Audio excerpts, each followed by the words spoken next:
Okay, I would like to call the meeting to order of the Menlo Park Fire Protection District Board of Directors meeting. We just, We need to do a roll call, yes, sorry, thank Sure. you. Ready? Yes, Okay, Director Crawley, present. Director Jones, Here. Director Bernstein, Present. Director McLaughlin, Here. Director Solano is absent. Okay, so now we have the Pledge of Allegiance, so if you'll all stand, please. Public comment from the anything? Oh, I thought we had that before. We had public comment number one before, and then now. Oh, I'm sorry. Yeah, so Pledge of Allegiance. Yeah, thank you. Yeah. I was on the wrong page. I pledge allegiance to the flag of the United States of America and to the republic for which it stands, one nation, under God, indivisible, with liberty and justice for all. Okay, so we had two items in closed session, and one item was finished, and so there is a reportable action. And basically, is that there is an ad hoc committee that was formed to review the district's general counsel situation, because our general counsel is kind of transitioning on to other things within his firm. So we're looking at different options. And Director McLaughlin and I will be on the ad hoc committee, with Director McLaughlin being the chair of that committee. There is nothing yet to report for the other item, but because we're going back into closed session after our open session. So that's pretty much it for the reportable items so far. So I will open it up to public comment number 2, and I don't have any public comment cards, so Michelle, do you have any? I do not. Okay, then I'll close public comment number 2, and we will go to the fire chief's report really quickly, Harold, before, well, we can, You want to do let's do presentations first. So we have some great presenters tonight. The first one is a commendation for Isabella, or Bella Stewart, who is a senior at Menlo School. And it's our commendation to you, Bella, is for the great work that you have done to commemorate 9/11 ever since you've been in high school for pretty much 3 out of the 4 years, and on a voluntary basis. And she's inspired other students to put together, or to come together to hear and participate in different events. And the latest one was this past September 11th, which was, a week ago, right? And she had invited Chief Chapel-Homan to come and speak and tell about his story. And I kind of tagged along and introduced Chief Chapel-Homan, and I realized it was the wonderful Nicole Lance's daughter, and I'm not surprised, but Bella has done a great job. I think we had 300 students who voluntarily gave up their lunchtime to hear the chief. None of them were born at the time of 9/11 in 2001, so they were riveted by Chief Chapel-Homan's story.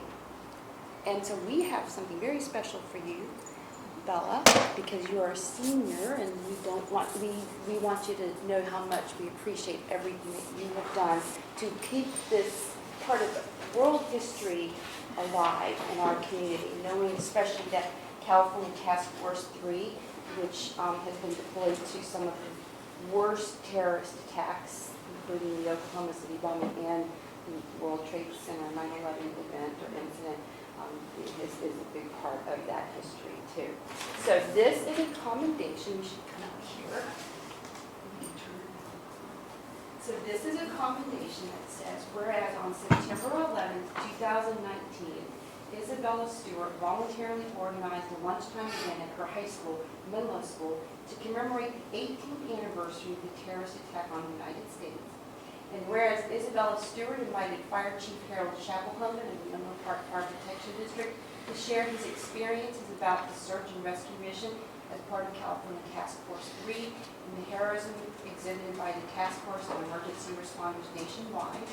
And whereas Isabella Stewart has voluntarily organized a commemorative event in remembrance of 9/11 for the last 3 years at Menlo School. And whereas the support of Menlo School, Isabella Stewart has placed flags on the Menlo School campus to show her love for America and remembering the events of 9/11. And whereas Isabella Stewart is a senior at Menlo School, completing her final year of high school, has assured her legacy to commemorate the historical events of 9/11 by passing the volunteer baton to a classmate.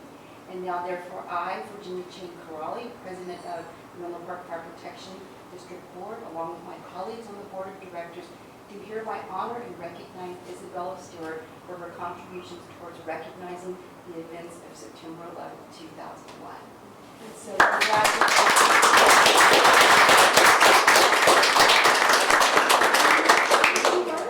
Yeah, I just want to say thank you all for your public service and for helping me honor 9/11 at my school. I think it's increasingly important to do so considering the last graduating class was the last group of students who were alive during 9/11. And I mean, the number of people who came up to me the day after and said thank you for bringing me in as a speaker because they haven't ever heard anything like it. So it warmed my heart to hear their appreciation. I just wanted to listen to them.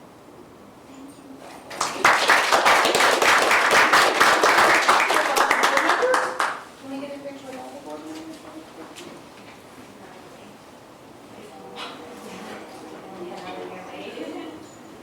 Carol? What's that?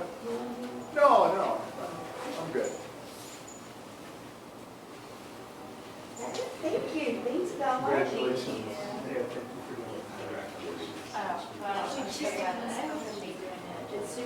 Bella? And I do want a picture with you. Can you take a picture? Yes, that would be. Oh, Michelle. Yes, yes. And actually, Jim's been part of All right, that well, task come on. force. Jim, do you want to get a picture? Yeah, use it back there. Yeah, Jim should, Jim. Sure. Why not? Get in there, Jim.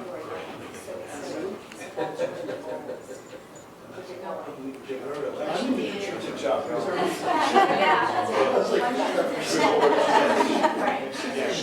Thank you, Bella. Congratulations. Bye, thank you. Okay, so item 3, we have some very special guests today from Cal Water, who we met with, here, the chief and I met with, based on a phone call that we got from the Honorable Jim Canine, right? He used to be in the Assembly and the Assembly, right? Senate? Several different lines. Yes, but important different line, right? And so I thought that, well, the chief and I thought it would be a good idea for the board to hear what Cal Water is doing and what they're doing, especially for the collaborative work that you're doing and how you want to strengthen the relationships between stakeholders and Cal Water. So Where would you like me to? probably up at the podium, yeah. Okay, and unfortunately, I have a loud voice. No one has ever said that my voice is not loud enough. And then Ala is going to hand out some papers for you. So just first of all, my name is Dawn Smithson. I'm the district manager for the Bear Gulch Water District. We're a California water service company, has about, where are we? About 30 water districts in California, from Chico down to East LA. And the Bear Gulch Water District is, we serve you. We serve portions of Menlo Park, Atherton, Portola Valley, and Woodside, and some unincorporated Redwood City. So we're here, we've been here we're going to be celebrating our 100-year anniversary in a few short years, and we're part of the community and very proud of it. We're also very proud of our just exceptional working relationship with the Menlo Park Fire District. We try very hard to make sure that, we're on the same team, we're on the same page, we have good communication, and I appreciate you all very much and knowing the important role that we play in our community. There are a couple things happening right now, and I know that we're on a time limit. So I could speak forever, and some of you probably have heard me speak forever, but what you just were handed out was something that I wanted to make sure that I mentioned. This is a very important initiative that Cal Water is taking on with many other water agencies in California right now. And if you look to this, it's called the Safe Communities Depend on Strong Water Systems, the Coalition for Fire Protection Accountability. This is a fact sheet that I'll let you read through later. But what it discusses is Well, first of all, the background on this is a coalition of water agencies that have come together in response to a lawsuit that was levied against the Yorba Linda Water District. And it's interesting because the Yorba Linda Water District had to pay $70 million for fire damages for a fire that they didn't start, nor were they negligent in their responsibilities. There was a fire, the Freeway Complex fire in Yorba Linda, that burned a community, including their pump station in the community. And they were held liable because of a very small clause in the California Constitution. California and Alabama are the only two states in the United States that have this provision in their constitution. And it's a strict liability standard. So that means even though the judge found that the water district wasn't negligent, didn't do anything wrong, couldn't have done anything better, and they still were required to pay $70 million. I don't need to tell you what $70 million will do to almost any company, but specifically a water company. We are asking that this be looked at. Many water agencies and cities and towns are asking this be looked at and changed to a fault-based. And I'll tell you why. Specifically, speaking as a Cal Water representative, if we do something wrong, we are expecting to be held liable for that, which will promote us to make sure that all of our facilities are in good working order, that we've done everything we can. We've done vegetation maintenance. We've brought in extra generators so that we can respond to PSPS. We've done absolutely everything we can so that if there is a fire, and even if we are a victim, we can do everything we can to help mitigate that so that you have water to put out the fire. That's where our money would go. And that's where our money does go because we're a conscientious company. Also, however, if this is left unchanged, much of our money is also going to have to go into insurance and other risk-based financial money sucks that will preclude us from being able to most economically and efficiently support our communities. Does that make sense to you? We want to be able to put all of our money from our customers into infrastructure that's going to provide for them. We don't want to have to put it in pots so that we have to pay out $70 million just because there was a fire and we are a victim.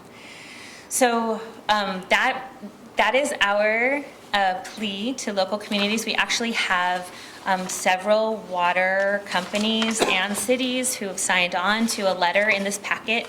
You can see that there's a letter that we're giving you a draft of the letter. I've written some notes on it, but you can tell it's a draft letter. Portola Valley has signed on to it. San Mateo signed on to it. And it's just basically all it is not asking for a change specific, is asking for it to be looked at. If it's agreed to be looked at, then the conversations will start to happen saying what that should look like.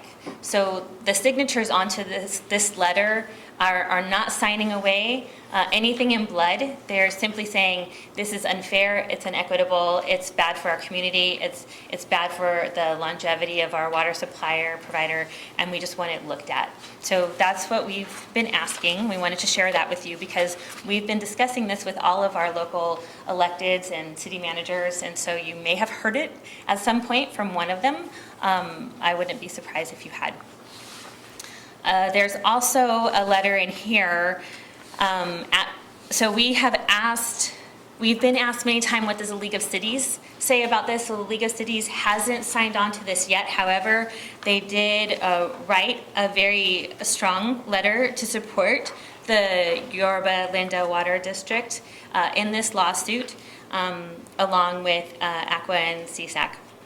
So this idea is getting support from many areas.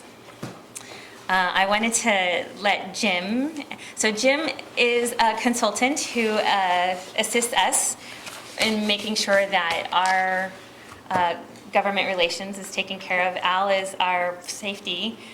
What is your title exactly in program manager for our region in California? Part of the club. So I wanted to throw this concept out there to you, see if you have any questions, but I know Jim has he's a little bit I know more. you have a long agenda, Yeah, so but it's, I think the letter is something that, you want us to consider, so if you want to talk about that a little bit. yeah, I wanted to just start with a little bit of context that after the devastating fires in Northern California, the governor put together a wildfire commission to make recommendations to him on things that could help. This is one of the recommendations from that commission issued in the middle of summer. So this is a relatively new issue recommended from that commission to say that this strict liability quirk in the Constitution that California and Alabama only have, the other 48 states it's proportional, needs to be addressed by the legislature. So the legislature right now is grappling with some potential language from all of the recommendations from the Wildfire Commission, this being one of them. It will come into a final legislative format at some point, but at this point we want to make sure we're educating people who have a stake in this, people like you, that can sign on to say, hey, this should be looked at. Let's see if we can come up with some sort of solution, because it's not just investor-owned utilities, it's also public utilities as well. Thank you, yeah, And thanks. so that's why a number of cities throughout the state have signed on, including most recently the city of San Mateo, the town of Portola Valley. Very important to call it a town, not a city. I'm very sensitive. And many others throughout the state, and it's in your packet as well. The letter is also in your packet, and if, at the direction of the board, to staff, to at least examine the merits of the letter, and if they agree and want to bring back a recommendation to the board to sign on as well, we would welcome that. Does that help cover some of the That does, gaps? thank you. Okay. It's great. multifaceted, and I appreciate Jim filling in some of the gaps. What we want to say is, again, it gets confusing, and we're in no way asking for a free pass throughout everything. If we're liable, we want to be held liable. I mean, we want this to be fair, and we're going to do everything we can to not be held liable. And then this only pertains to water companies, no other utility. This is specifically for water, and that's something. But Sometimes, public and investor-owned thank water you. utilities. And sometimes that gets confused as well. So some things that I've noticed that can be confusing when looking at this, that might help clarify. Excuse me. And then again, we're not asking for specific language at this time. We're only asking that it be looked at. Support the recommendations of the commission. So are there any questions? I do have a question. If there, I'm opening up to questions. Yeah, Chuck. I was curious, how would this relate to water companies, the water pressure that they maintain in their system to fight fires and their liability if there's insufficient pressure? Right. So I can tell you as someone who works in operations, and I have a former life in engineering prior to operations, there's a standard that needs to be maintained as far as water pressure in order to fight fires. And we, as a water company, maintain that standard, but then we also have redundancies in place to help maintain that pressure and that reliability, and that's what we consider our job. It's not meant to be one thing fails and it all goes kaput. That would be negligent, and I think we would have a really hard time showing that we weren't at fault if we did everything we could and we had backup and somehow somehow us being a victim of a fire precluded the firefighters from doing their job. So, does that make sense? So let me just clarify a little. Sure. If there was insufficient infrastructure to maintain pressure, that would also be part of it? A proportion of that might have caused the fire. The way legislation, I've written a few bills in my time, the way this will be constructed out of the recommendations is there'll be a series of criteria that put you into a safe harbor, so to speak. That you'll be held to a strict standard of objective things like annual inspections and maintaining the water pressure, keeping brush away from your critical infrastructure, redundancy. These will be built into any final legislative solution to be proportionate in the liability. So there's no free ride here, there's no being off the liability. It's, in the case of Yorba Linda, even the judge said that you're at no fault at all, yet under this provision and how it's interpreted today, you still have to pay, even though you were a victim of the fire. So in that case, their equipment was a victim of a fire that they did not cause. It was an abandoned car, actually, that caused that fire to spread. So then their equipment was damaged. They also had redundancy equipment too that was damaged. So they weren't in a position to provide the level of water that was needed in that particular moment. But that will be where the courts then settle who should be responsible for what part of a fire. The way that Wildlife Commission articulated it was that a solution needs to be addressed to socialize properly those expenses so you don't cripple the public utility or the investor-owned utility. So yes, if one of our facilities was damaged in a fire and that affected our water pressure, that would still be, that would fall under that category. But again, we want to make sure that all of our money is put into trying to help do everything we can to make sure that doesn't happen. So y'all have the town of Portola Valley signed on.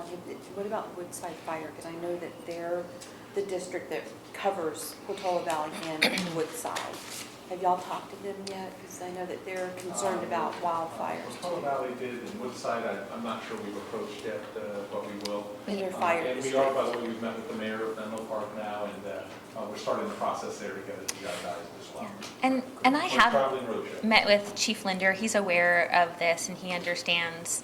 I haven't actually made the ask yet, but it's definitely something that he's intimately aware of that we're doing and why. Yeah. Okay. Any other questions, comments? So Harold, I mean, would y'all mind taking a look at this to see if it's something that we should sign on? It sounds like we might want to. Yeah, I mean, I I won't would- speak for John, but For we've the fire marshal? looked at it, I've looked at it. Since we put this in the packet last month, since we had that meeting with them Yeah. before, I mean, I don't see a downside to this at all. You know, in fact, you know, I feel actually sorry for them because they're getting caught up in other things that really shouldn't be their liability anyway. That could go on to CEQA, and we won't waste time talking about that too. So. John, do you have any comments as the fire marshal? I agree with the chief. I don't see any issues on our end in regards to trying to open it up and looking at the public's best interest. So, yes, Robert. No, I'm just talking if you have one more copy. Oh, so, I mean, we could direct you to sign us on there, right? If the Yeah. board wants it, I mean, should we take a vote on it, or do you, or is everything? Well, I think it should come from the board because Yeah.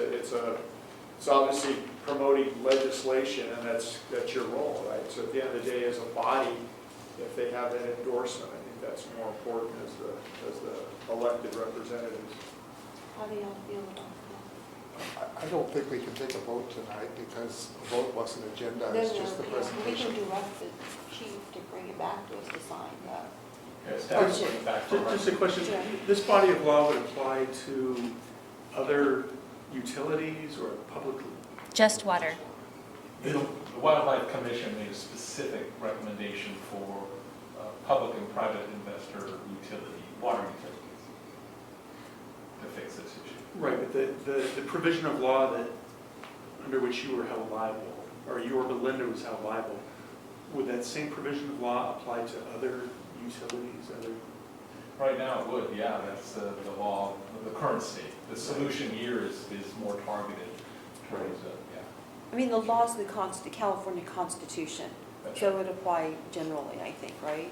It's not singling out, oh, the water There's districts a are. provision in the Constitution, it is interpreted in this way. Okay. And the legislature is empowered to further define and refine. But where I'm going is, an electric utility could be held accountable under this provision of law, Yes, under similar circumstances. yes.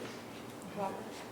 Is there a timing issue with you in this letter, getting a letter somewhere?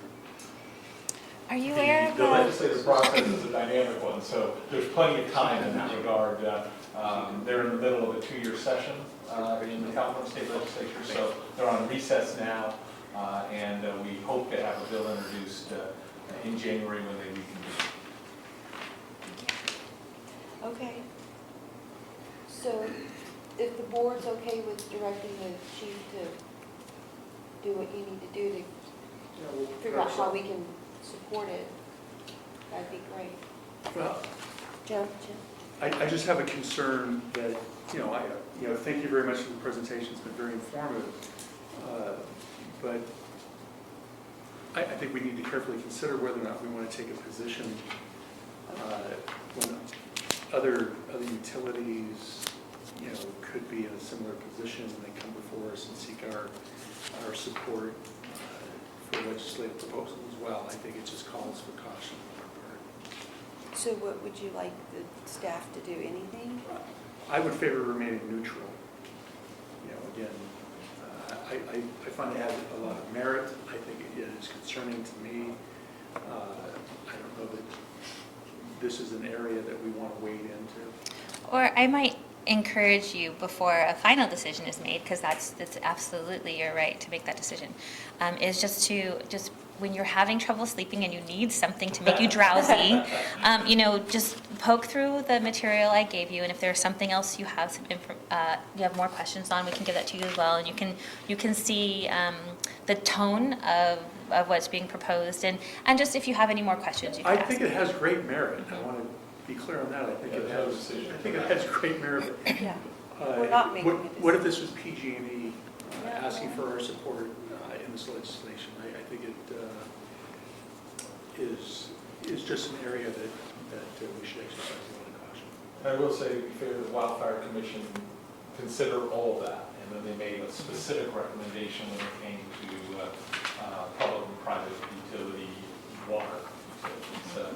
So, just looking at all the information, considering what staff might recommend at a future That's what I would meeting, do. and then making an adjustment then, I think it's the only thing we're asking tonight. So Yeah. That's fair. Yeah. I mean, because this is the first time that the board has seen this Right. Yes. material. Yeah. It's a lot to take Yeah. in. So I think that was fair, Jim. The actual report, the commission report, is about 74 pages long. Yeah. So what you have in your packet is just the excerpt specific that recommendation. specifically recommends, what we're talking The about. full report's available online too. And we can email it to you if you have space in your inbox. That If you want to see how it treats other issues and so on too.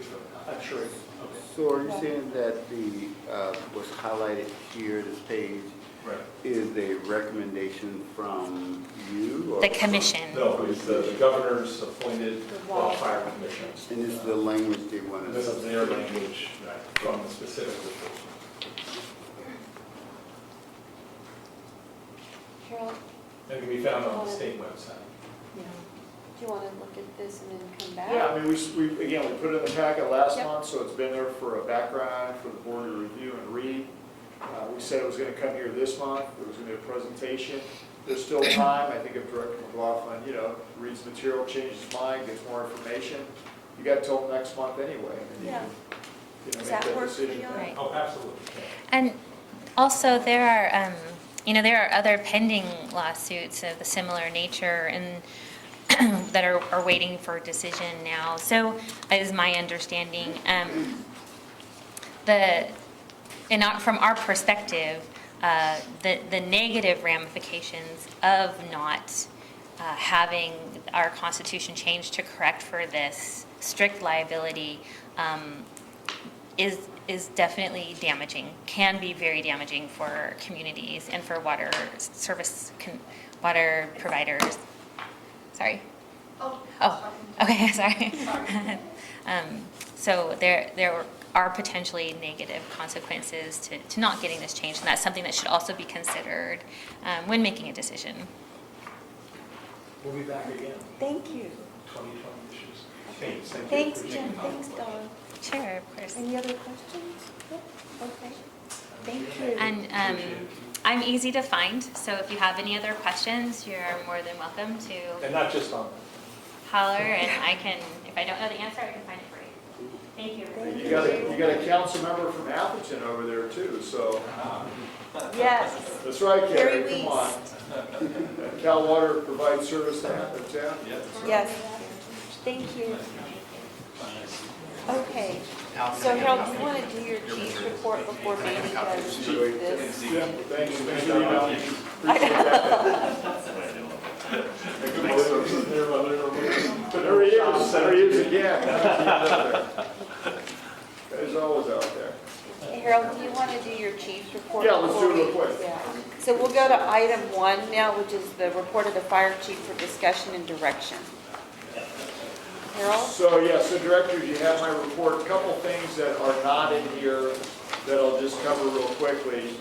Tomorrow is the ribbon cutting for the Public Safety Communications and County Office of Emergency Services building dedication. I know we sent you the flyer. Michelle was getting the RSVPs for that. So if you have an RSVP, it'd be appreciated if you could, if you can make it. It's at 4 o'clock. And we're probably going to wait 30 years for a new facility. Those are Measure A funds, which the fire service and I think all emergency responders were glad to see was applied towards something that was of significant importance to the county, which is to get that communication center out of the basement of City Hall, or I guess county center, and get it above ground, and to modernize it, including the computer-aided dispatch or CAD system, which is also being modernized. So that's a significant event tomorrow at 4 o'clock. Chief, is that the new building that's next to the courthouse? It's the old parking motor pool area. Yeah. And again, they also wrote in there that transportation from the parking area is going to be, they doubt there's enough parking at the building, so you got to go to one of the parking garages and all have some transport. Chief, you say that's at 4 o'clock? 4 o'clock. Yes, That's 4 to different 5. than I have on, okay, 4 to 5. 4 to 5, yeah, but it starts at 4. Yeah, who knows how long it'll go. But. Then the second item that's not on here, but we found out about today, is we had applied for the Firehouse Fire Station Award for design and for the facility, and proud to tell you, even though we haven't gotten all the information yet, so for the whole country and for those that submitted, we ended up with the Bronze Award. Yay! So for Station 6. I was going to Yeah, say. we submitted 2, never got anything, and then for 6, we got the Bronze Award. So I don't know how many people are in the gold or silver or bronze categories, but This is nationwide? yeah. Wow. Yeah, it's a big spread usually in Firehouse Magazine, and for whatever reason, the volunteer fire companies always seem to build the most elaborate fire stations. It's like in Idaho, or, I mean, they got a lot of room. So, I mean, if you think about it in perspective, Station 6 is, we wish it was bigger, but it's as good as it gets for where it was. So I'm pretty happy with the fact that, Congratulations. we're competing against people that can build monolith buildings where we can't at a fraction of the cost too. So anyway, we'll have some more on that by next Do we month. have a tornado alert? What's that? Do we have a tornado alert? Yeah, no, we don't have that, but early earthquake stuff is in there as well. So 3 items that were put in here, I know that were of interest to all the board members, but certainly should just at least talk about a little bit, which is 3 items that are in committee or will come back is space needs, LRAD, and then the deputy chief's position. Those are things that will come back to you hopefully after next month when there's an opportunity in committee or another format to get more information. Outside of that, happy to answer any questions on any of the items. One correction, Chief. Yes, The sir. city of East Palo Alto, it's not a town, it's a city. City. Yeah. Any other, Jim? No. Rob? No, thanks. Any other questions, Robert? No. Chuck? No. I have a quick question. So for your San Mateo County Fire Chief, you said that y'all met to discuss proposed grant funding for certain projects, UOSI projects. Do you know what projects they are? Yeah, so I know I shared that with you, and I shared it with Director Solano. So one of the projects that's in there right now, besides body armor and some other things with the heavy rescues, is the detection device that Director Solano asked to be added onto the end of the agenda. So that there is a think it's, I'm trying to remember the dollar amount, I want to say it's a, It's $100,000. Yeah, thank you. I was gonna say Includes the 64. training and 5-year warranty. thank you, Jim. So yeah, there's a $100,000 grant request that will go to the Gang of Five from the fire chiefs. The Gang of Five are the decision makers of the county, the sheriff, the head of the police chiefs group, the head of the fire chiefs group, the county fire chief, and then there's one more person in there, I can't remember who it is. So, one thing, Chief, regarding the community open house at Station 77. Yeah, so we should talk about that, because we haven't really advertised that, only because, as you know, we started to engage with the Willow Road property, which we don't have all the answers to yet. So I would recommend we postpone it, since we haven't advertised it, but equally because of the Willow Road issue, I think it's kind of an unsettled item, so. Also, I think, I don't know how Sunday became the date, the 22nd Well, of. Director Crowley and I went to a community meeting. I think we were batting around some dates and times. So. That was because of the farmer's market, too. On Sunday? Yeah, in Bellhaven. But again, I agree that Yeah, because we were of really the concerned. circumstances that we might want to postpone that. Yeah, so we'll put something out, at least on the station, let people know. Any other comments or questions? Okay, thanks, Carol. Then we'll go to the presentation of, to discuss and provide stakeholder input to staff on the strategic plan. I think that's what Manny has been working on. So Manny, thank you for all your work on this. And thanks for presenting tonight. All related to accreditation, as it says Yes. up there. Good evening, President Crawley, members of the board, Manuel Navarro, Division Chief, and your accreditation manager. I'm going to walk you through our strategic plan. We were before the strategic committee just shortly. What I would like to do is take a few minutes to walk us through this accreditation process so we understand in terms of background where this stands. Staff was assigned to pursue this in about late part of December of 2017. And when we did that, and we took a look at it, we immediately identified there were several aspects of the accreditation process which we had to embark on. One of those is we needed a strategic plan. We didn't have a current standards of cover, SOC. We didn't have a current community risk assessment, and we needed to reapply for registered agency status. We had an agency status, and we're going to be running out of time before we could get to the end of that.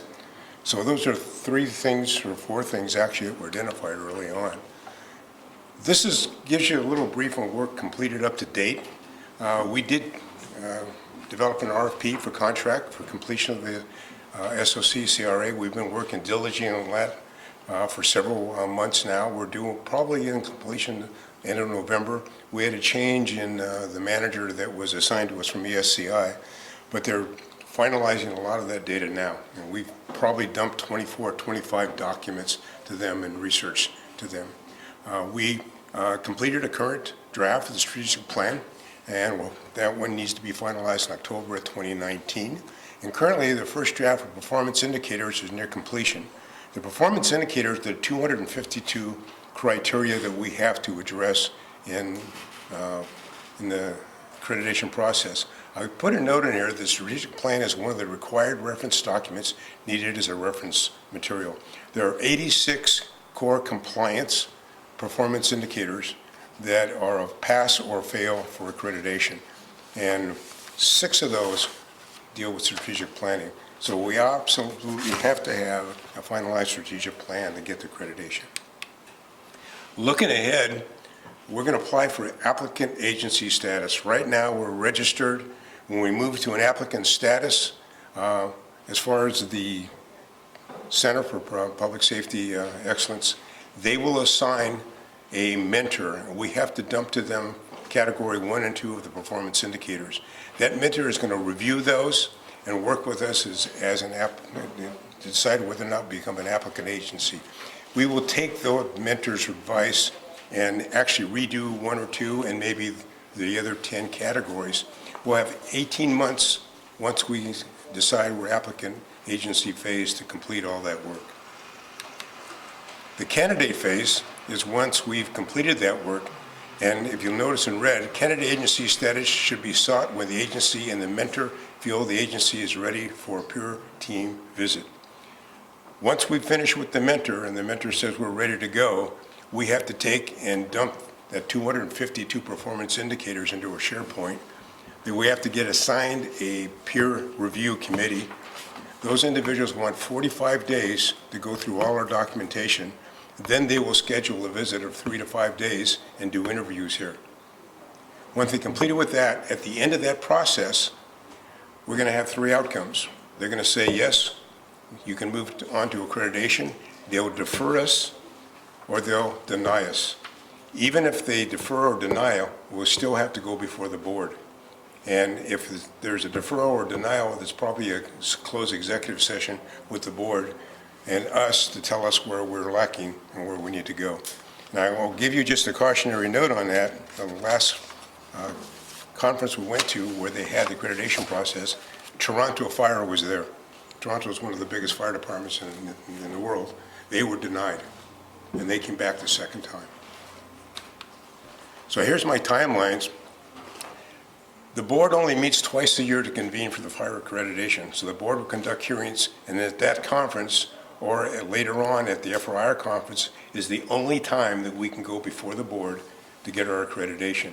So all the timelines that I've given you, we have to back off of when those meetings are going to take place. It only takes place twice a year. If we miss the mark for this coming year in 2020, we're going to get pushed into 2021. I'm being ambitious and hoping that we're going to get it done in the last part of 2021. But again, once we start down this process, and I'm dumping this material to someone else, I can't control what's going on with them. That 45-day review or how long it takes them to put a minute group together or what have you. This is the strategic plan. This was developed with senior chiefs. All the division chiefs were there. John Johnson was there. We took input from staff. We did a number of inputs from that. From those inputs, we developed 9 strategic goals. Those 9 strategic goals, once developed, were taken back to staff. We went back through those and actually started to develop some objectives. There's 43 objectives under those 9 goals. Each objective details for completion with a number of specific deliverables. There's about 190 plus deliverables. That's where the bottom line is. Who's going to get assigned? Engine 1. Battalion 1. Should be done in a minute. Engine 2, Engine 77, Engine 1, Truck 2, Rescue 77, and Battalion 1. Response to a full assignment. Flint showing from an area of a homeless encampment near Bay Road and Pulgas Avenue. Bay Road and Pulgas Avenue in East Palo Alto. Command 11, Track 15. Each objective is detailed on 190. And actually, that's where the staff is doing all the work. The deliverables had to be assigned. They had to be measurable, objective, realistic, and achievable. And in the bottom, I have one of my favorite quotes. You have to be very careful. You don't know where you're going because you might get there. Page 10 of your strategic plan, and I'm going to go through this very quickly because you can take a lot of time to read it. This is the first strategic goal in there. Support and provide community education programs, preparing community members with the ability to mitigate the impact to life and property from the effects of man-made and natural emergencies. And you'll notice there's about 6 different objectives. 1.0 is the first strategic goal. The objectives are listed in 1.1, 1.2, 3, 4. Each one of those will have a number of deliverables with it. You'll notice as you go through these, and I hope you notice as you go through this, that we were very attentive to a lot of the discussions that were before the board. So specific discussions and committee work that was before the board, you'll see part of those things in this strategic plan. That's on page 10. Page 12 is 2.0. Utilize an NFPA 1500 and 1582 as guidelines, support efforts to promote and provide for the health and safety of the community and personnel. And again, there's about 7 different objectives here. And you'll look at them, a lot of them are health and wellness. A lot of those things are the programs that we already have in place.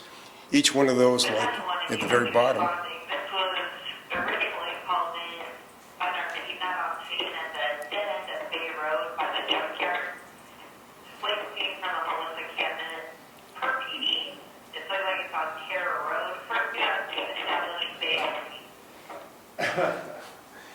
You'll notice provide for inspection, cleaning of PPE. That is a robust program we already have, but it's one of the objectives. We have a number of deliverables for that. On page 13 is 3.0, specify, construct, and maintain quality facilities that meet the current and future deployment, coverage, training, storage, excuse me, and administrative needs of the district. And again, there's a number of objectives under that.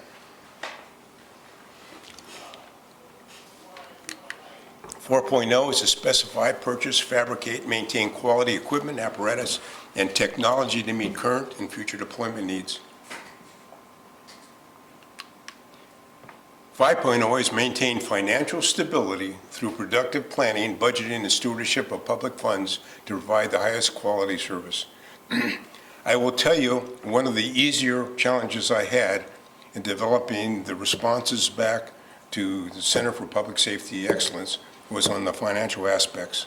Because what I have to do is explain what we're doing, and they challenge us in a number of different ways, but give them the supporting documents. I can go to board reports, I can go to board documents, I can go to auditor's report, I can go to the audit that we have on a regular basis, and I'm able to really flesh that one out because it's well done. We even have a documented policy from the board on investments. So in this particular strategic objective, quite frankly, we're in pretty good shape. 6.0 is support mentorship of future leaders and personnel development as a learning organization. That's on page 15. And obviously that was a topic that's been before the board, and it's before the board right now with the change in leadership that we're going to have. 7.0 is consistent with the district's vision, remain current and implement advanced technologies, compile and analyze data to enhance service delivery and utilize to make analytical-driven decisions. We're actually being driven in this direction not only by the technology we have, but in general, the fire service in general. AI and data are in the forefront of everything going on. Part of our contract with Interra right now is to bring some pretty good analytical tools on to help us and assist us going forward. 8.0 is disseminate district core values and public education message, relevant public information, utilize a consistent point of contact. And again, this really is not only based on that 167 years of experience we had in the group that put this together, but we've listened pretty carefully on what's been going on, basically, in the board and in the committee meetings. The last strategic goal is to develop and implement fire protective programs in support of emergency responders to assist business owners, builders, and developers with the ability to mitigate impact of life and property from the effects of man-made and natural emergencies. And actually, some of that work is before you tonight because the fire marshal is going to be bringing forward that information. Those are the 9 that are there. We want as much input as possible. Ivana has some discussion. I know you got a long agenda tonight. We're more than happy to take those submittals, take them back to the committee and work them back in. But what I would like to caution is I've got to get this formalized. I've got to get it done by October to get it as part of the process. I will tell you that this is part that you haven't seen of the 190 deliverables that are there. The plan must be smart, and when they say we have a strategic plan, they're going to open the strategic plan out and they're going to look for the contents. And when they look at the contents, this is the measures they're going to have. Is there specific information in there? Is it measurable? Is it attainable? Is it realistic? And is it timely? The format we have for all our deliverables, and there's 190, looks something like this. Basically, you have Chief Mara, basically with that particular objective. The first part of that objective is a safety committee. They have to have a research and report out, and we have to have a time when that has to be done. We have a management process that we put in place. On a weekly basis, we meet. We take a look at what's going on in terms of deliverables. Chief has 2 meetings a year. He's got a semi-annual and an annual. The plan is to have this information in those meetings as deliverables, as accountability. Those things that we can massage on a weekly basis because we can move that around, we will do that at a lower level. If it's budget implications or it's policy implications, the chief will move that. He'll move it into the budget process or bring it back to the board. So that's kind of the format of the process that we put in place. So really what we're here to listen carefully. If you have any questions, I know it's a lot to throw at you at one time. Take your deliberative time and get it back to us as much as you'd like to. We need to have this finalized. I cannot move into the applicant status because I've got to deliver categories 1 and 2, and the strategic plan is in categories 1 and 2. So I can't move us to applicant status until I can get this thing finalized. If I can't get the applicant status, I can't get the candidacy status. And if I can't get a candidacy status and get the chief his document, I can't retire. So it's all about me in the very end. I will tell you this, that this. A lot on the line tonight, let me tell you. Yeah, this is a living document, so it's really not, it's not in stone at all. It can't be in stone because that's part of strategic planning.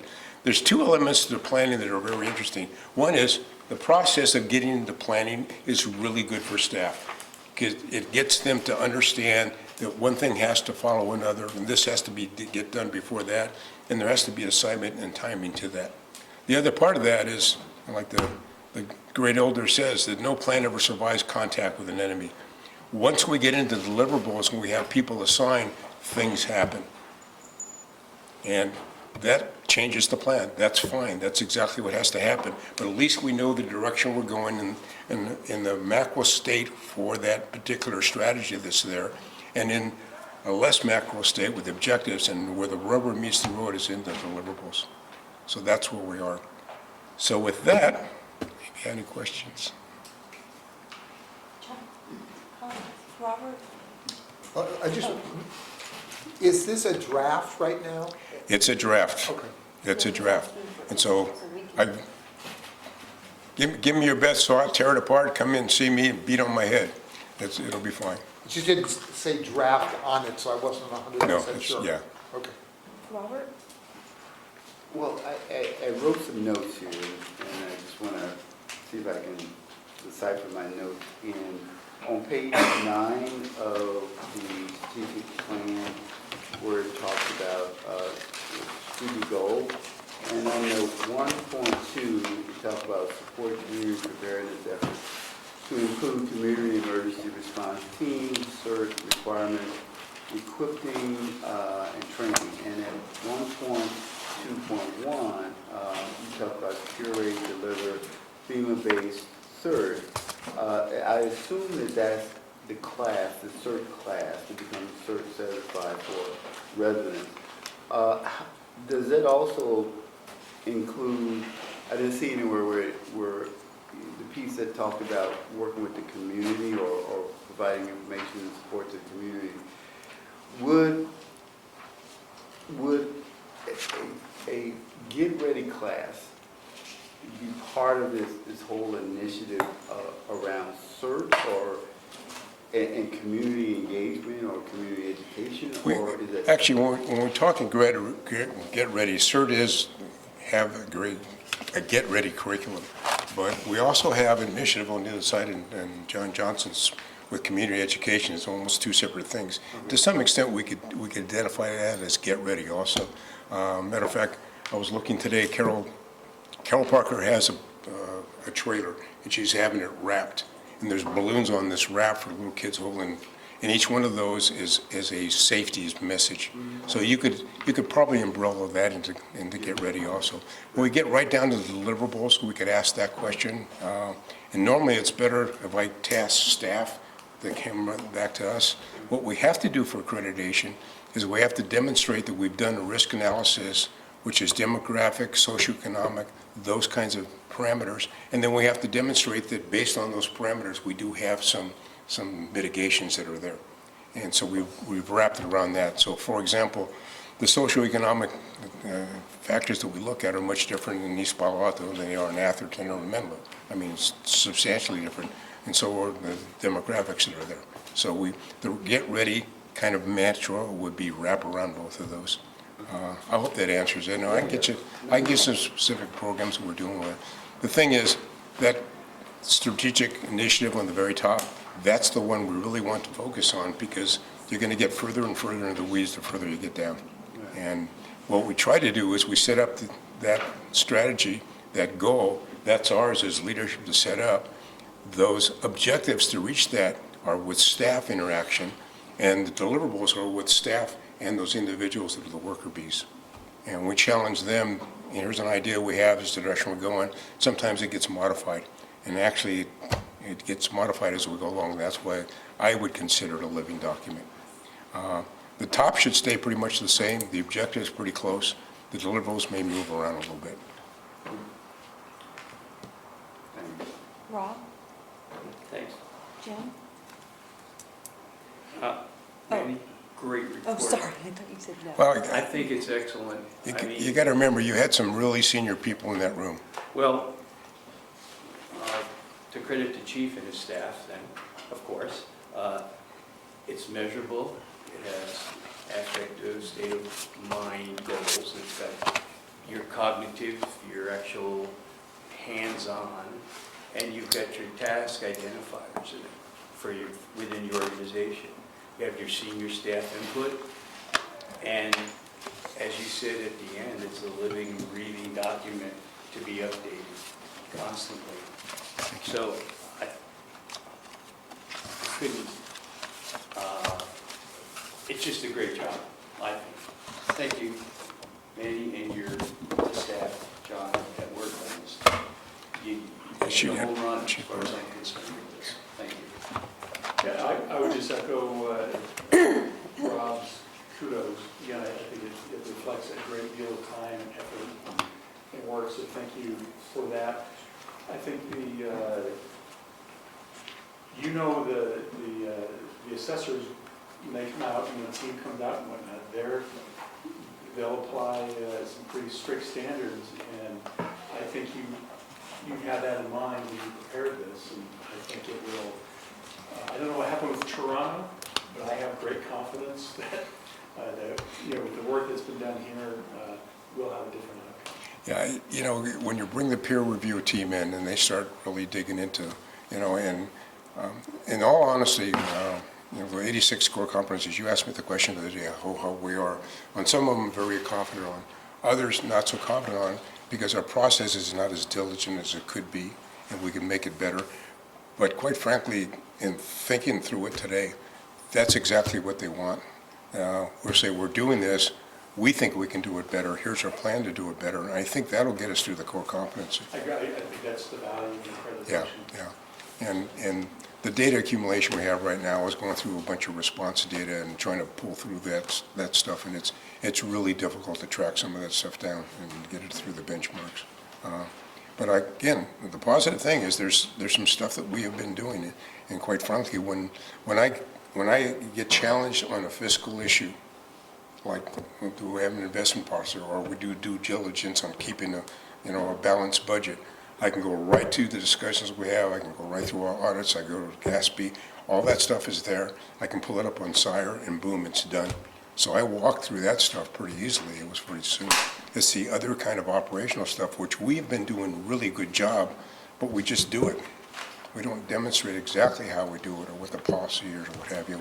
We'll pull that together. And I meant to mention that. I think that you mentioned the fiscal aspects of this, and I want to recognize Kathleen's work. I'm sure that's a reflection of your adherence to some very high standards. So thank you for that. Wait till next month, right, Kathy? Give a presentation on that. So Manny, thank you for Okay, all thank of your you. work. This was great, and I think we're on the right track, and I hope, when do you want our comments or input by? I know that you're on a timeline, but I would like to give this you enough time. absolutely completely finalized end of October. Okay. So you got plenty of before the time. next Write me a meeting. note, Well, drop by the office. so one Get thing them that's ahead. not in here is the SWOT analysis component.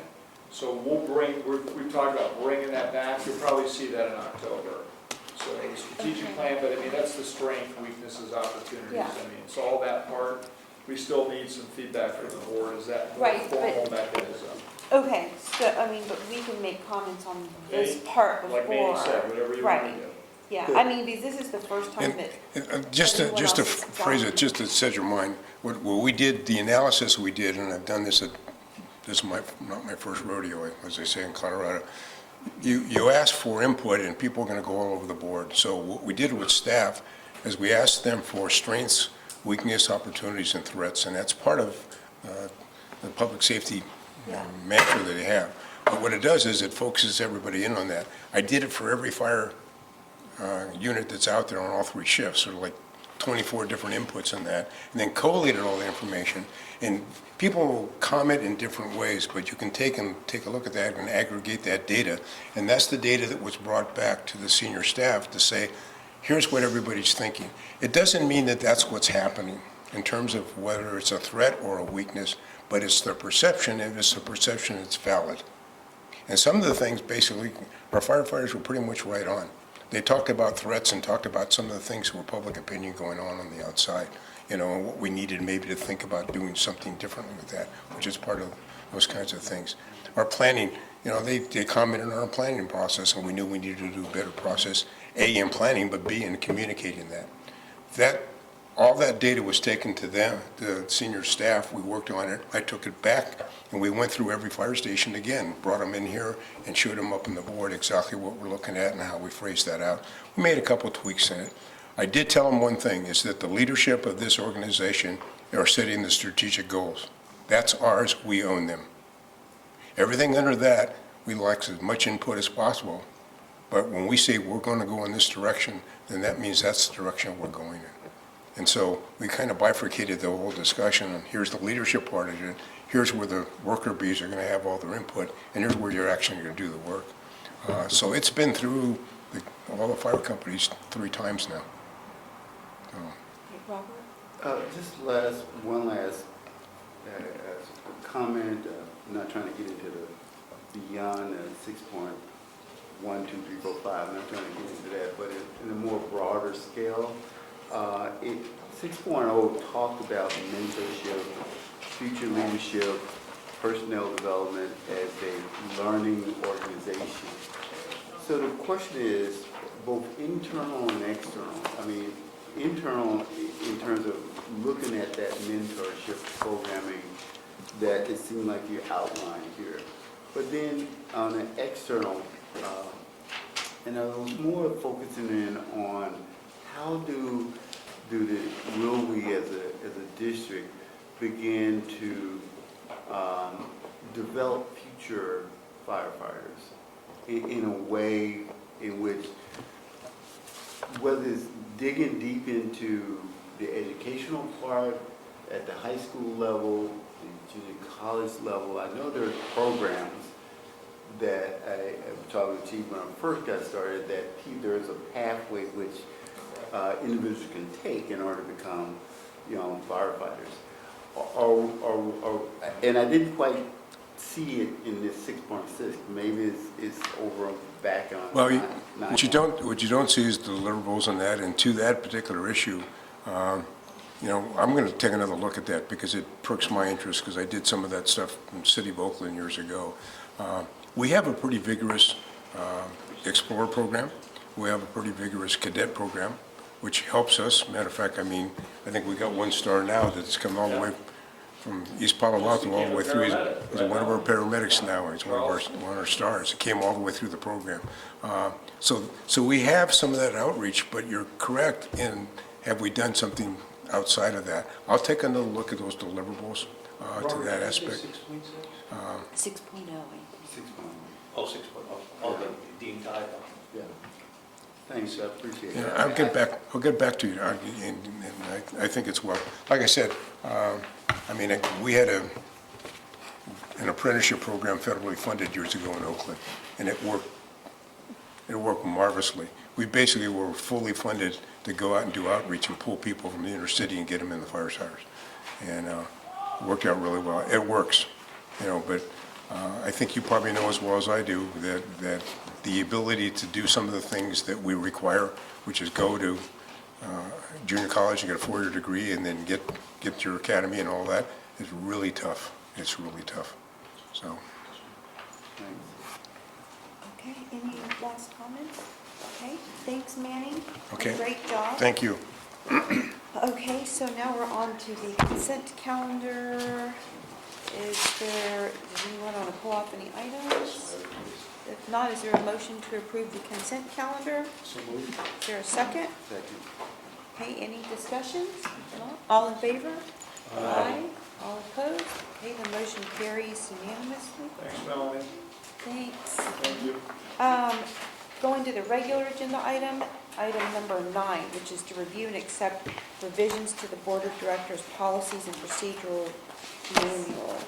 Robert, do you want to talk about that? I know that the HR committee has been working very hard on this, and also I know that Chuck has some questions as well that I think we need to address. So if you want to kick off the discussion, Robert, I know you and Jim can chime in too. The HR committee. Or Michelle, Michelle prepared it. This is the annual So review of this. So first two, Appendix C is just the committee and liaison assignments that were already approved by the board. And the second one was the workflow that was approved by the board in June. So those are easy. Yeah. Although I believe Director Bernstein had he sent some questions about the second one, the workflow. So I don't know if the board approved it, but if you want to have a discussion about it, whether or not it goes in the board policy manual. Yeah, this is just the annual review of this. And I know you had some questions. Do you want to? That wasn't the word that was used. The word that was used was work plan, not workflow. Well, that was just the title I put in the staff report, but you Well, can see it. So I just didn't know what we were talking about. If you're talking about the workflow diagram, I understand what that is. Okay, so the diagram in the one that's on page 54, the bottom left-hand number, 5.x, board interactions and rules of engagement procedures. Yes. That's an exact duplicate of the flow chart, but presented in a different way so that it will fit in with the board policy manual. Well, okay, but number 2 here says, if the board requests materially impacts the annual work plan. Okay, and that was what was approved, that's also in the chart, it says that in here too, which is what the board approved in June. But this isn't a work plan, or maybe it is. Is this a work plan? What is this? What the board, what we approve, that's part of that goals and stuff that we talked about. That, is what the board had decided that, yes, we're gonna work on this. So it is a plan for the board to work on certain activities. What this diagram, again, I explained it at the last meeting, was this is the process in which, if it gets referred to the committee, what the committee responsibilities, abilities are, and the process in which it will come out of committee. Okay. So that. I was just confused. I thought the annual work plan was something that the district staff did, and it was a whole month by month what we're working on. I just didn't know what we were talking about. When you say we, separate we from the board and what the operation does, what Harold does. The we part is the board members and assignment to committees. What we are assigned to do and to look at and what we bring back to the board. So this whole process is mainly focusing on the board, not what staff does. It's only what the board process is. Oh, okay, let me come back to number 2 here, though. It says, if the board requests materially impacts the annual work plan, either for time or cost, the item will be referred to the chief. Well, those goals that we had, first of all, I don't believe we approved the wording of the goals, but in any case, there was no time associated with the goals. There was no cost associated with the goals. So I don't see how it's even possible for a board suggestion to even impact the cost or time, because there is no cost or time. For example, in fact, you use as an example that without being too redundant, that if I come to you, if my goal is to provide X at a reasonable cost, or no cost, reasonable in cost in terms of time. If I come to you and say, here's what the expectations are, and you may decide, oh, it's gonna take, I need more information, this thing may cost more. So either you come back to me and say, well, it's gonna cost, twice as much, then so I have to decide at that point whether we should, we have been allocated, we may be allocated X amount of dollars, so I can't, that goal or that objective cannot be met on the current situation, circumstances, because it falls outside of the parameters of which it was initially was going to be looked at. So the board approved one thing, and now in the committee, it's going to be something else. The committee can't make the decision to move forward with that without, I think, coming back to the board for some type of direction at that point in time. Are you talking about like staff time and staff costs? Is that the kind of thing? Any of it, because cost can be time, it can be material. All those things, if it's beyond what was initially allocated and looked at, then it's going beyond the parameters of what that committee is authorized, I think, to do, really, to look at. Well, let me say, I agree with the point, if that's what this means, if this means that a committee can't tell the staff to go out and spend a lot of time on something, I think that's one of the bedrock principles we already have, and I agree with that. I don't know if I think I disagree, and I'm not going to get into a long dialogue with this on this, because I don't know how to explain. If as a board member, is it our as a committee member, or is it our responsibility to go out and tell staff to do more beyond the scope that we've already given in terms of whether it's looking at a policy-related issue? Because all our board's function is around policy-related issues. When it goes beyond that point, then I think the board we need to hear back as a group if the idea, the notion, the task is going beyond what the initial policy directed us to do. And so whether you can label this in terms of money, you can label it in terms of time, you can label anything, but it's going beyond that scope, then who makes that decision at the community level? Well, I guess I'm coming back to even, where is that scope even defined? I don't think it exists right now. Well, I think we have looked at and approved the areas in which the definition of what the committee's work of responsibility will fall under. And I think, correct me, I think it starts out at board committees and liaison that looked at the duties and responsibilities.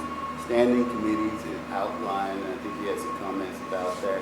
We try to outline a uniform process for each of those committees. And so that outlines what the committee is to do, and it's fall beyond that, as what I just get to mention, then it has to go back to the board. I don't think it has to go back to the board to get further clarification. I guess I don't understand though, how do we know if it goes outside the boundaries if we've never defined the boundaries? Well, I think if you look at what, and I think we came to the board once before with this, and this is what's before you tonight too, is that if you look at the standing committee on page 58, that defines the process. Each committee has been assigned something to look at. Like, for example, if I may, look at the most two recent examples. One of them was the lead assessment. The other one was the LRAD system. It went back to the committees to look at. The committees will bring out certain recommendations and back to the board to consider, and then it either get approved or rejected again. But it's being worked out at the committee level. And I would just add, Robert, that I think there was no intent to try to control or curtail what goes on in the committee, but rather say, the committee is free to discuss whatever it chooses or however it chooses to spend its time. It can't use any staff resources without coming back to the board and getting, board approval on a particular issue. And I think the intent there, and correct me if I'm wrong, Robert, but was to prevent a committee from wildcatting, if you will, just going off on its own tangent on an issue that may be of no interest to the majority of the board. I think it was an attempt To keep again, us focused. just bring some focus to it, and just if the committee, and ideally, the committee would be focused on issues that were of importance to the entire board, that the board has expressed an interest in or endorsed somehow, that's ideally, I think that's where the committee should be spending its time. But that's not to say a committee isn't free to initiate ideas or discuss ideas. It's to put some parameters on it that you're not going to use any staff resources until, it has the endorsement of the majority board. But can I say though, if it said that makes sense to me. I don't think an individual and I don't think a committee should direct staff resources, and I don't think the staff should accept the direction of either an individual or a committee. So I agree with that. I just wasn't, this was talking about impact annual work plan. Somehow I just didn't understand what that meant. And I thought it was the chief's work plan. I didn't know. And I think the idea was, again, from our discussion, was that what goes on in the committees should be in support of expressed goals Of the board. of the board.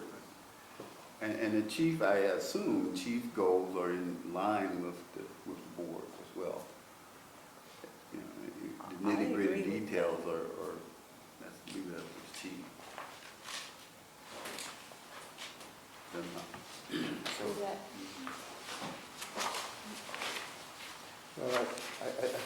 I would like to see this perhaps be a little bit clearer, because it wasn't clear to me. It was using terms that again, workflow and work plan aren't the same words, and I just didn't know what we were talking about here. And since we're going to be putting this into policy, it seems to me we ought to be absolutely clear about what we mean. But I think that simple sentence that you just said is a good one, that neither committees nor individuals have the right to commit staff resources or to engage staff resources without the approval of the whole board. That seems to me a really clear statement. I just need to be clear on what you're looking at, Chuck. I was looking still at number 2 on that. On which page? Oh, I'm sorry, on page 54.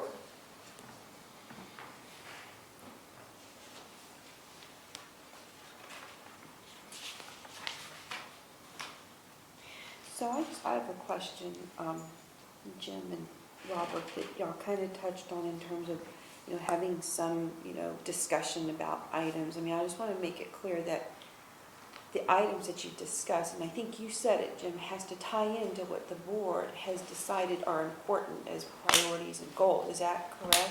It is, I mean, and I think. No, I just want to make it clear, yeah.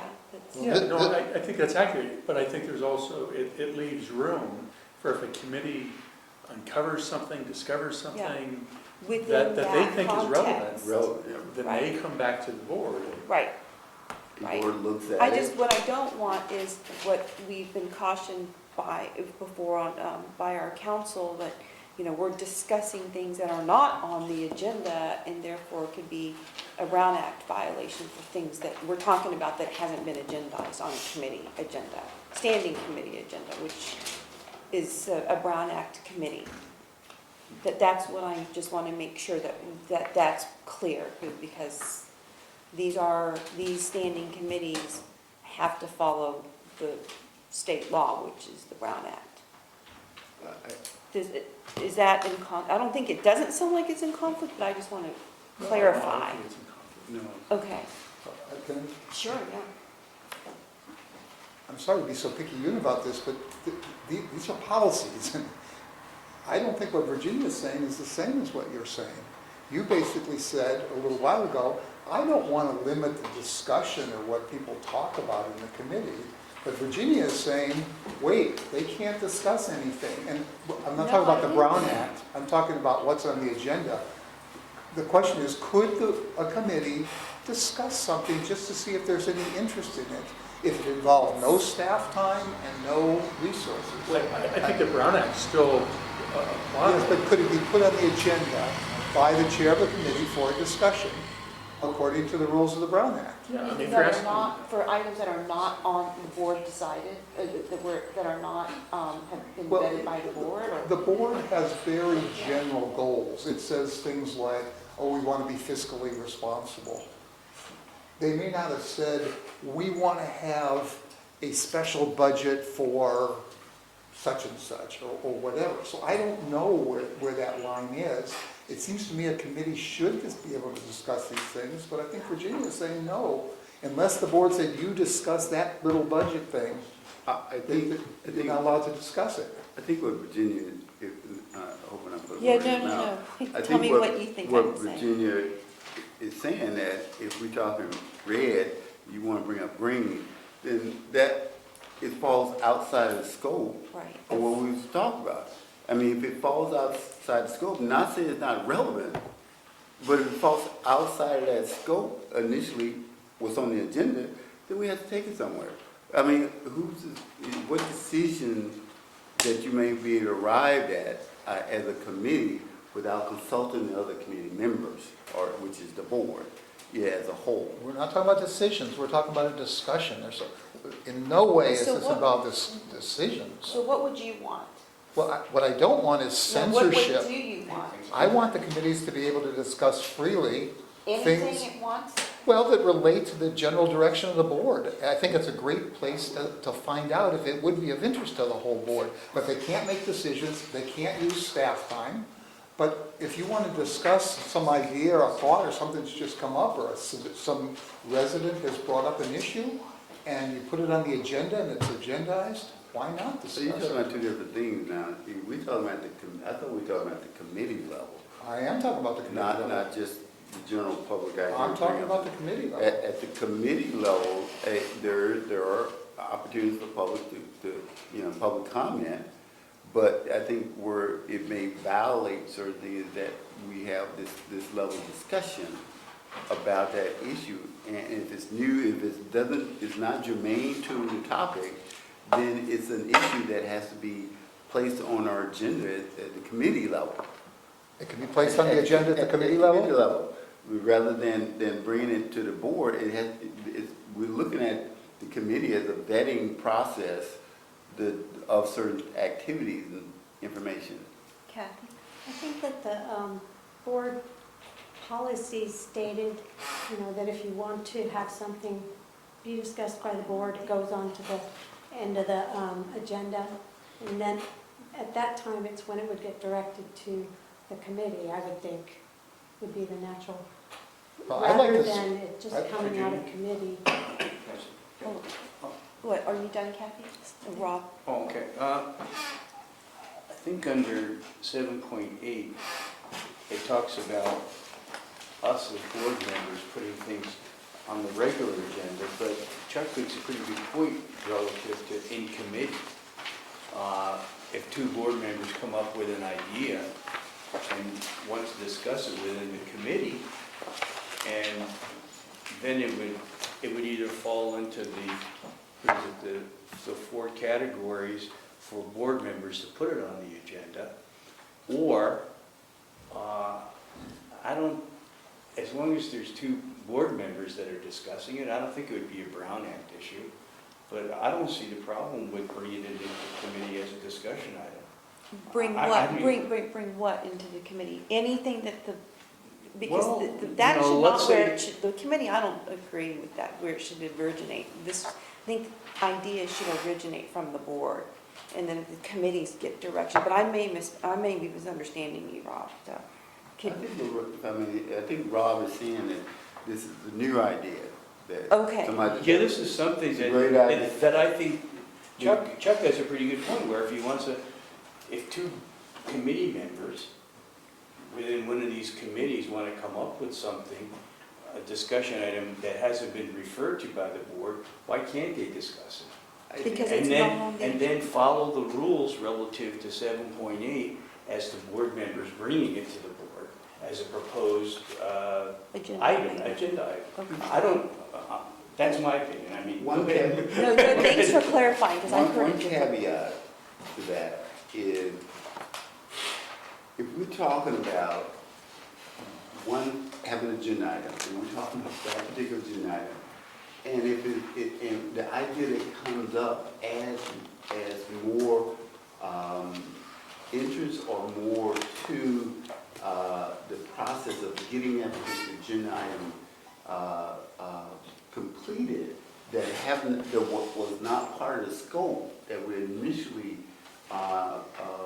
got from the board, then yeah, you need to go back to the board, that idea that pertaining to this particular scope of work, go back to the board and say, hey, we uncovered this. And so we need to, how does this fit? And that's He can what. still do that. He can, even if the two in the committee don't agree, and it's an idea, let's say Chuck still has the 7.8 as a board member to bring it up as a proposed agenda item. So I don't think, no harm, no foul, I mean, but that's my opinion. I don't think we need to stagnate our ideas at a Well, no one- committee level because we're free to generate them. Well, can I speak? Yeah. Let me give a real example, because when Robert uses something like red versus green, that's so abstract, I don't know how to address that. But let's take a real thing.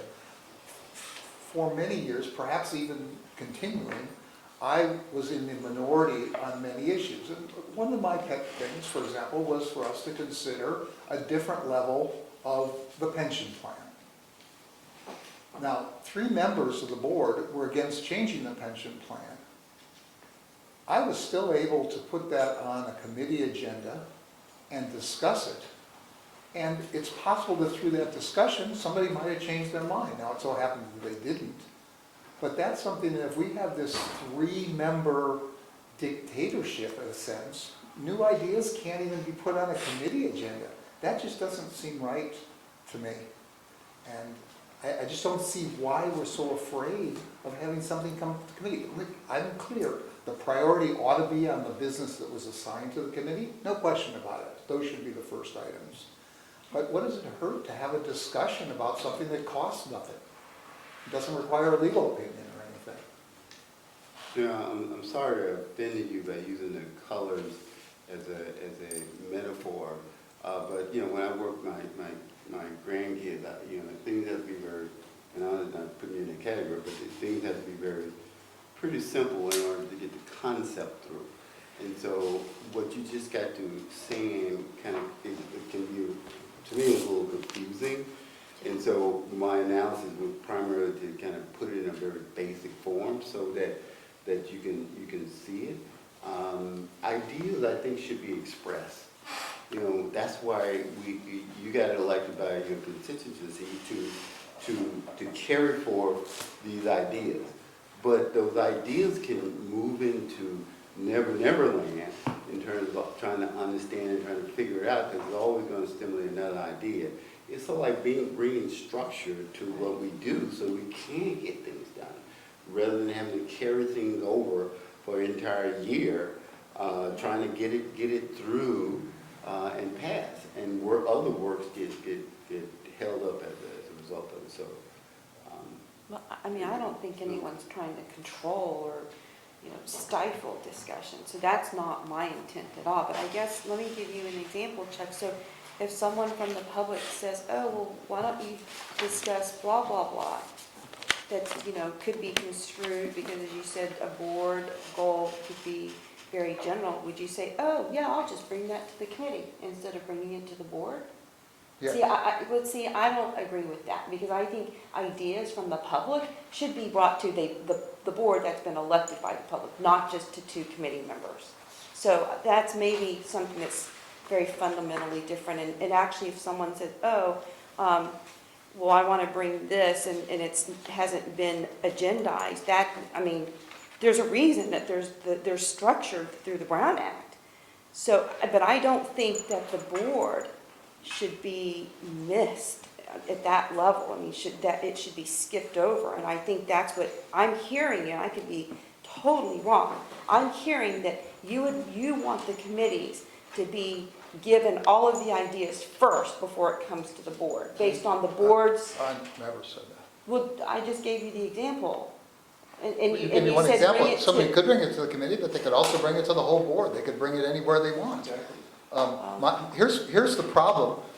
Somebody has an idea, hey, I'd like to discuss the pension plan. We've talked about that too much. How many people want to discuss it? It's 4 to 1. Oh, I've been here when I've been shut down, I can tell you. hold on, let Chuck. I've been shut down on this. How do you vote on whether to consider something if you don't know anything about it and you haven't had a chance to talk about it? Whereas at the committee level, it's more relaxed, you can get some information, get more facts. It just seems to me, there's nothing wrong with the board, we can bring it to the board, but why not bring it to a committee if a committee chair wants to put it on the agenda? It just seems to me it doesn't hurt anything. Yeah. And you still have the other 4 avenues to go to. I mean, you can bring it to that committee, and maybe it doesn't go anywhere, but you can still bring it to the board as an agenda item, as a proposed agenda item. You still have that avenue to do that also. Robert?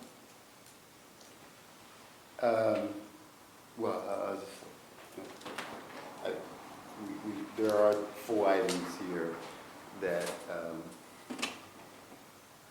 under Human Resource Committee, that we need to vote on, or look at, or at least look at it, see if there's any other corrections in terms of language, Okay. because we So- did do some work. Okay.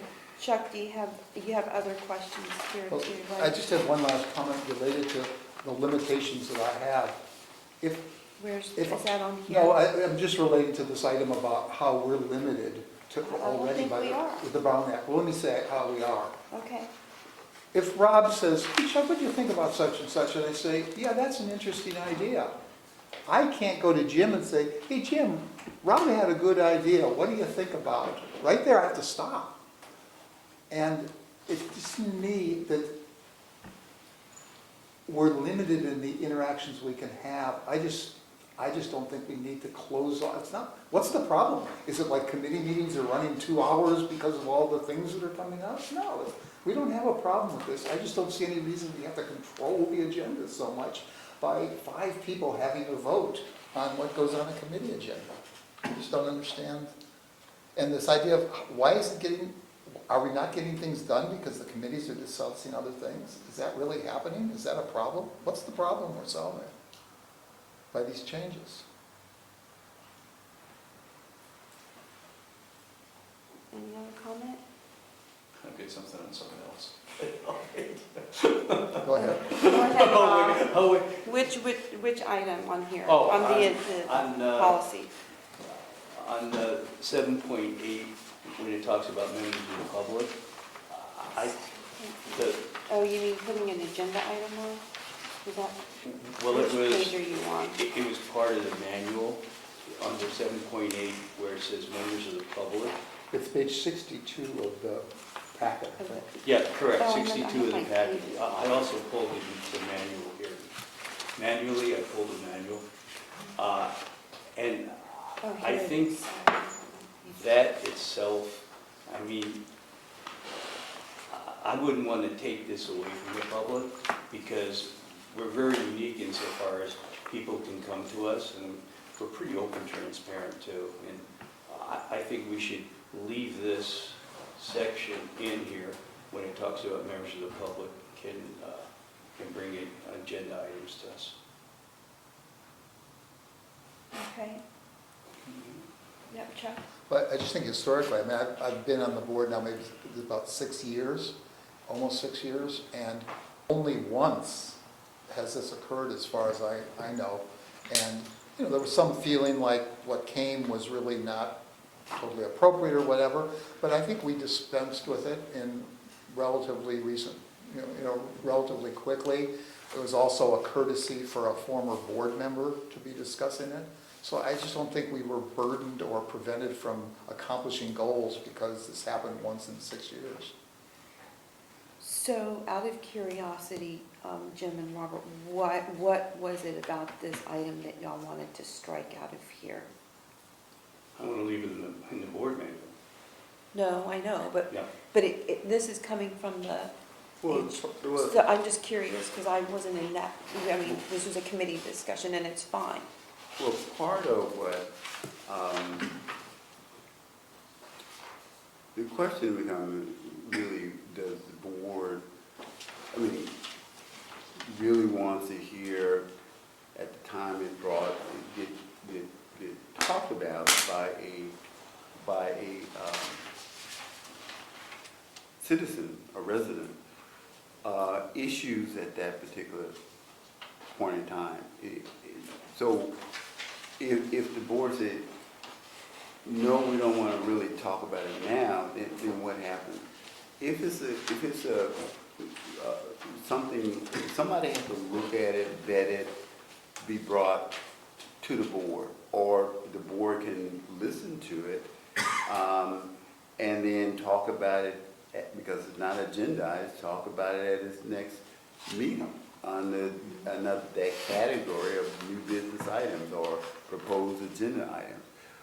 But then, it's so like, in order for the board to really make a intelligent decision about that item, some work really has to go into preparing the board for that, to discuss intelligently that particular item.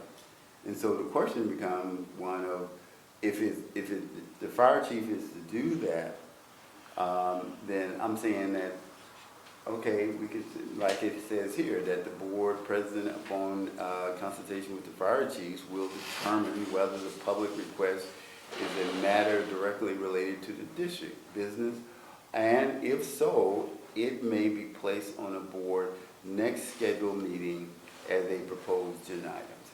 So I think in terms of how do you as board chair or any other board chair will know, we may know the subject matter that's being brought up, we may know the detail. If not, then someone has to make that decision. Someone has to accumulate the information. So the request now then said it goes back to the chief has to assign it to one of the staff members who may be already overwhelmed. And is that how we want to operate? I mean, and so what I'm saying is that I think there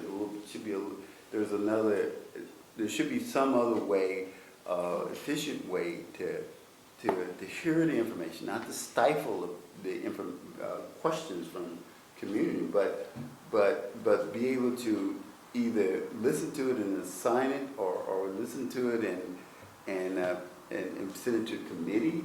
I'm not, if we're trying to be efficient in getting information that we need in order to make a decision. If the idea may not be relevant at all, but who's determined at the board level?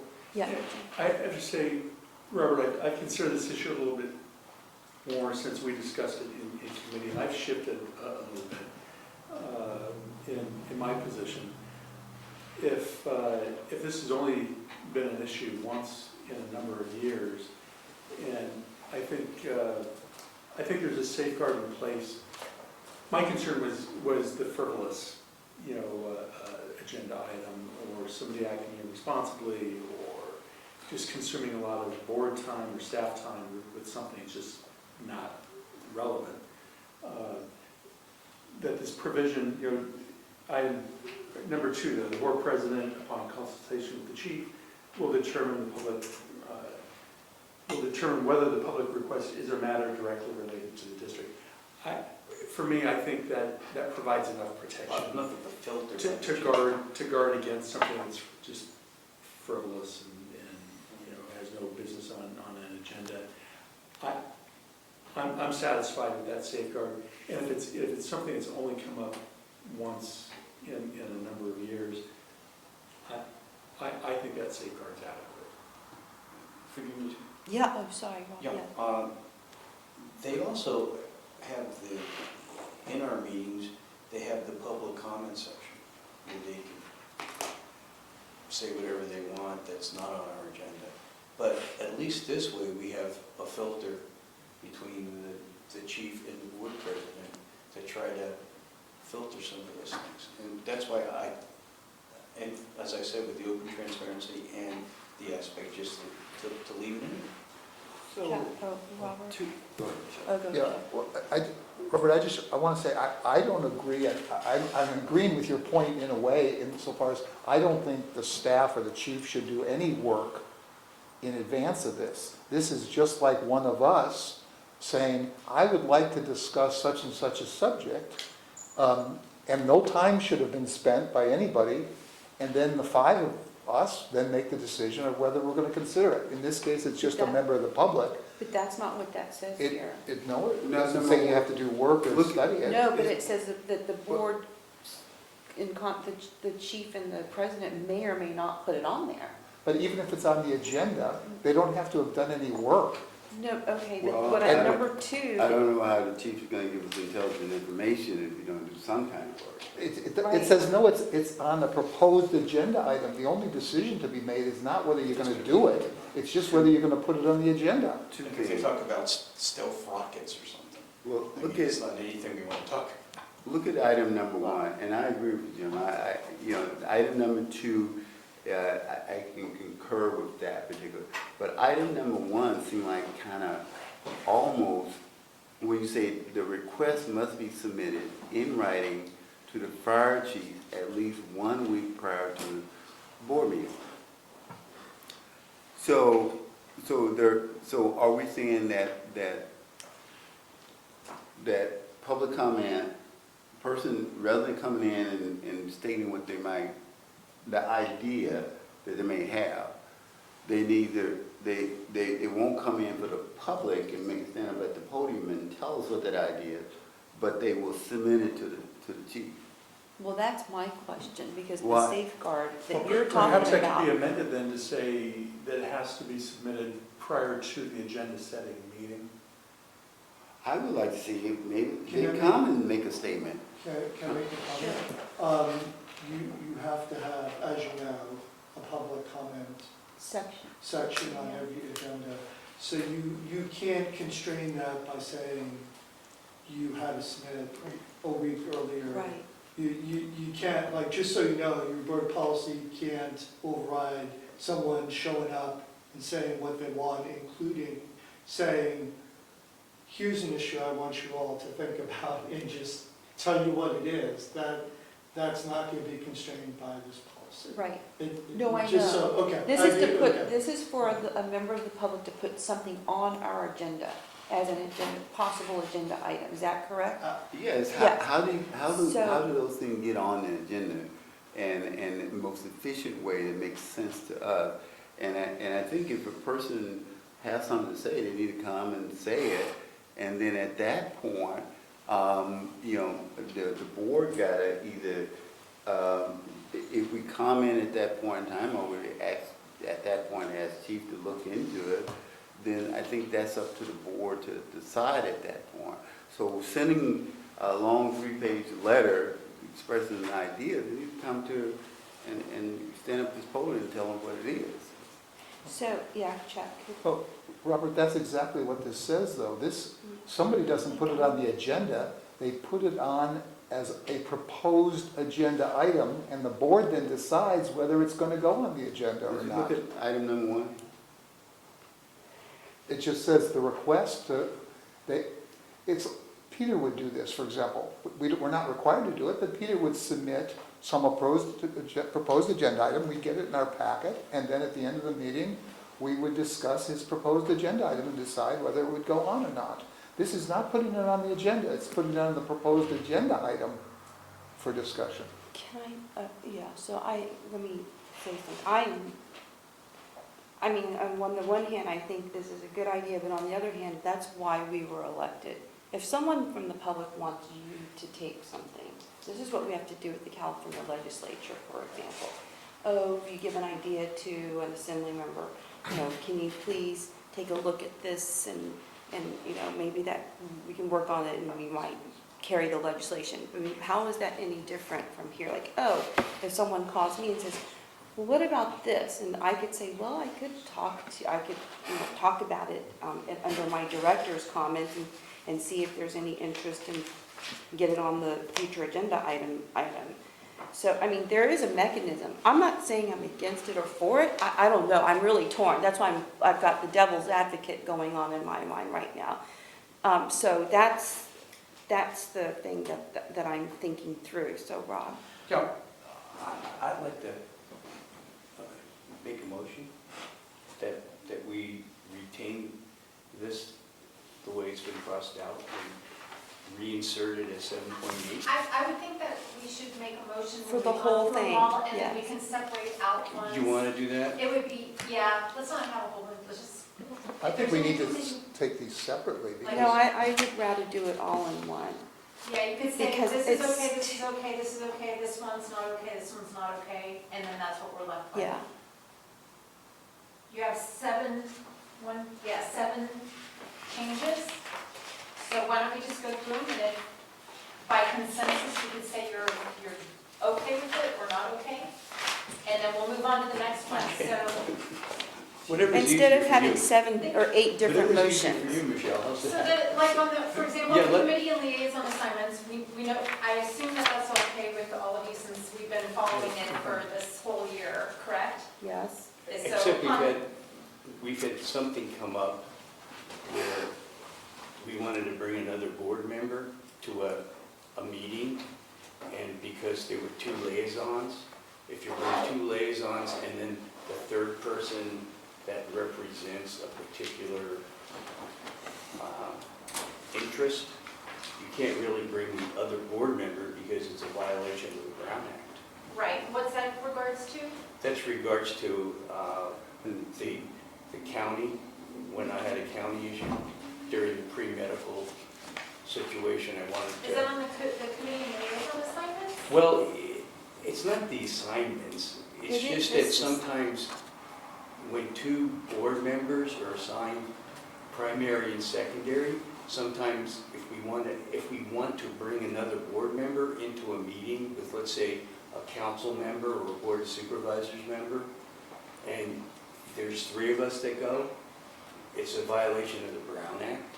So what I'm trying to propose here is that if we have these liaisons, I know it created a problem with the county one, because Which I had, thing with the county? Because you and I are both on there, you've never communicated with me. So which item are you talking about with the county? Because Well, I agree that's a problem, because Rob, I got to tell you, the liaison assignments were voted by the board, and some people aren't following them. So if you'd like to elaborate, because I think that we've already been following this, so anything else that deviates this may be a Brown Act violation.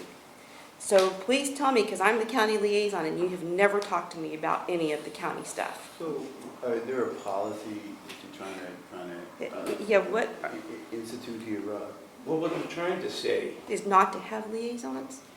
what I'm trying to say is that if 2 Sorry. If 2 board members are assigned as liaisons to a particular board of supervisors, let's say, okay, and the problem that you want to bring, let's say, a representative, like we have our pre-medical representative, and I wanted to set up a meeting, okay? Right. And because we had a primary and a secondary, and another board member, that created a conflict. So Is I that a think that would policy be a issue? great agenda item for the future, but Yeah. the board had already approved the committee and liaison assignments Yes. for 2019. So this is just to put in the board policy manual as they were already voted on and Yes. approved by the board. I know we voted on it. So what you're talking about is It's a fine, future, but we can right. have that be as a Right. future agenda item if the board so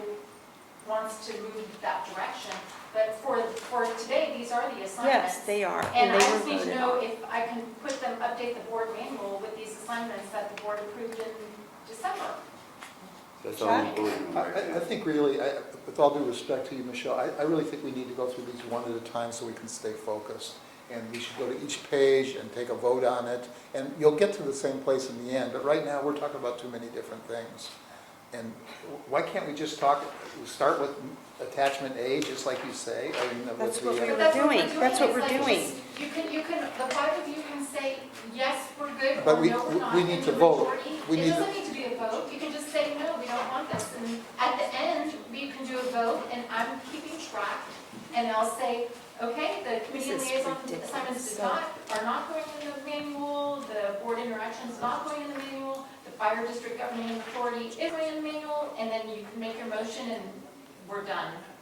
I'd like to request that we vote on each one and move forward. Are you making a motion? Yes, Is there a second? I'd like to make a motion that we put it in the committee and liaison assignments on page 52 of, Is there a second? Second. Well, that's, okay, so there's a deviation from the original process, and you know what, quite frankly, I think y'all are complicating this way too much, and that's okay, because I fully expected that.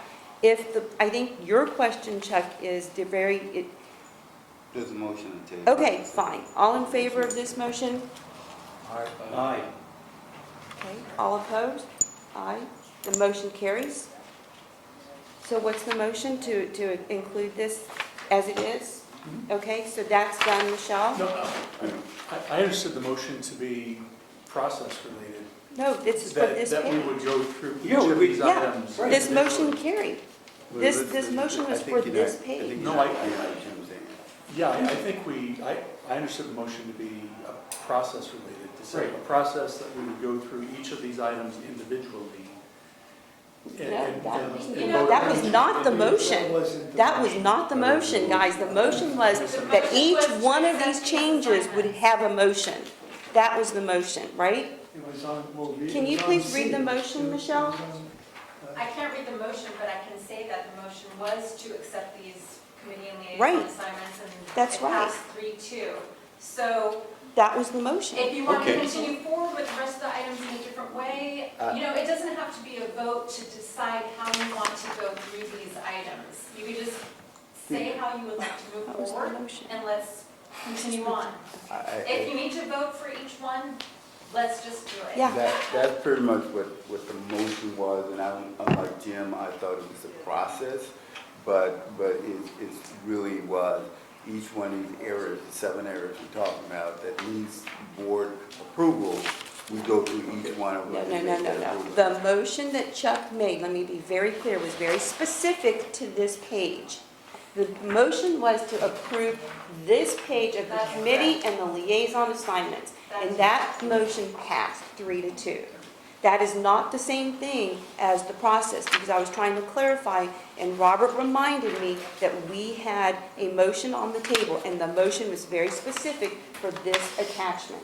Now, Yes, we it can was. I can take a break, and we can listen to the video again, but is that what your motion was? let me just say, if this is a problem for Jim, he can move to reconsider because he voted for it, and we can reopen it if you'd like to do that.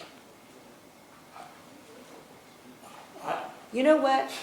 Jim, what do you want to do? Because honestly, it's 9:15 and we haven't even gotten to the business of the district.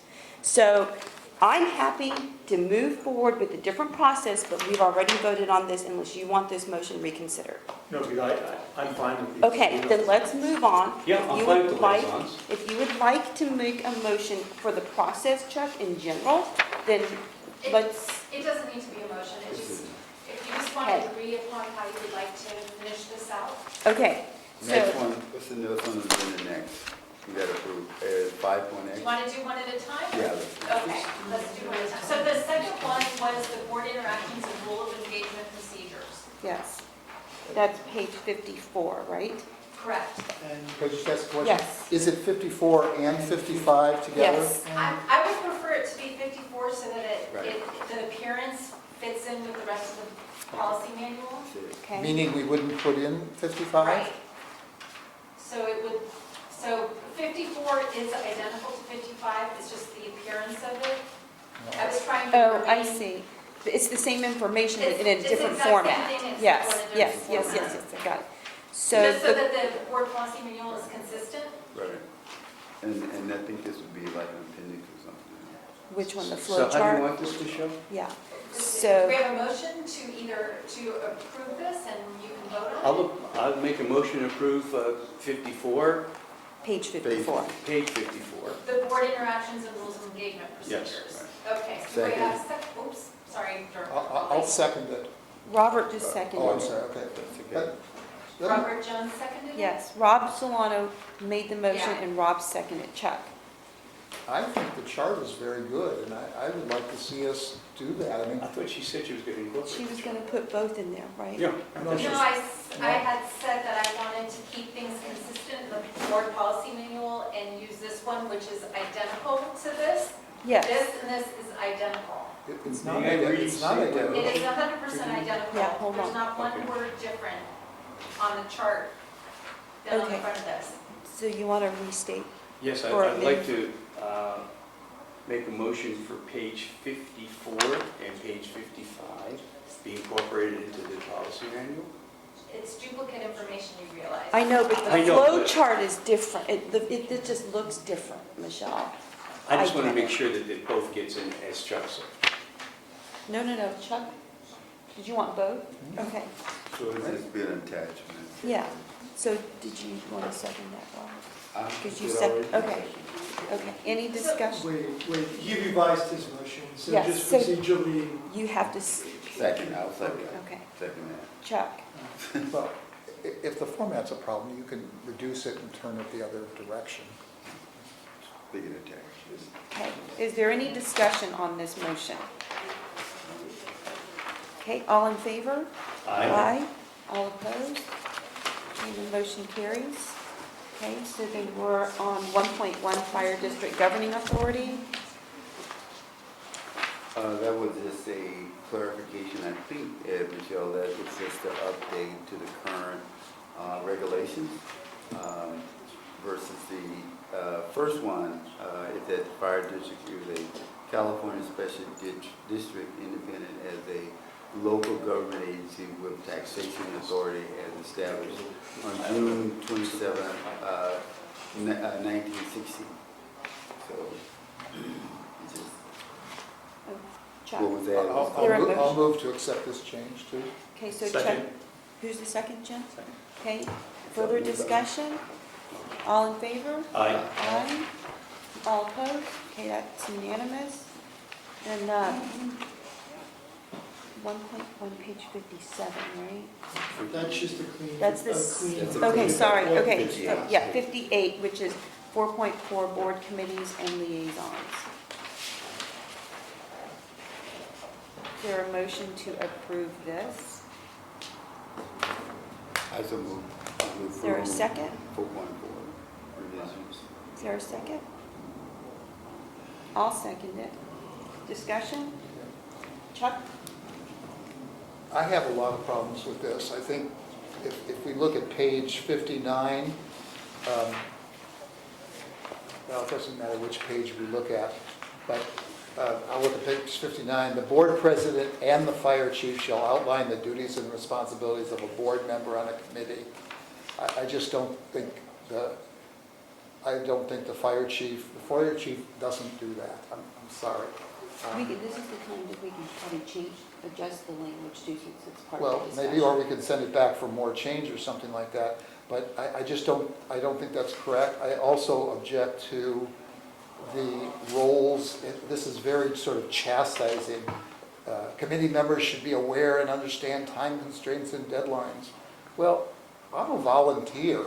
I give my time to the district. Other people should be concerned about my time too. I mean, somehow this is just unbalanced and it's sort of shaking your finger and saying you guys aren't respectful of time. I think people should respect time, but I just don't think this is the place to chastise people.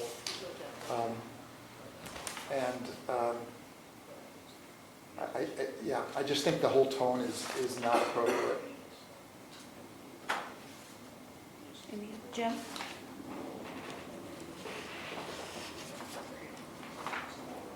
This could be sent back to committee for, I appreciate your point, and I understand your point about the board president and the fire chief outlining the duties and responsibilities. I think that perhaps should be refined.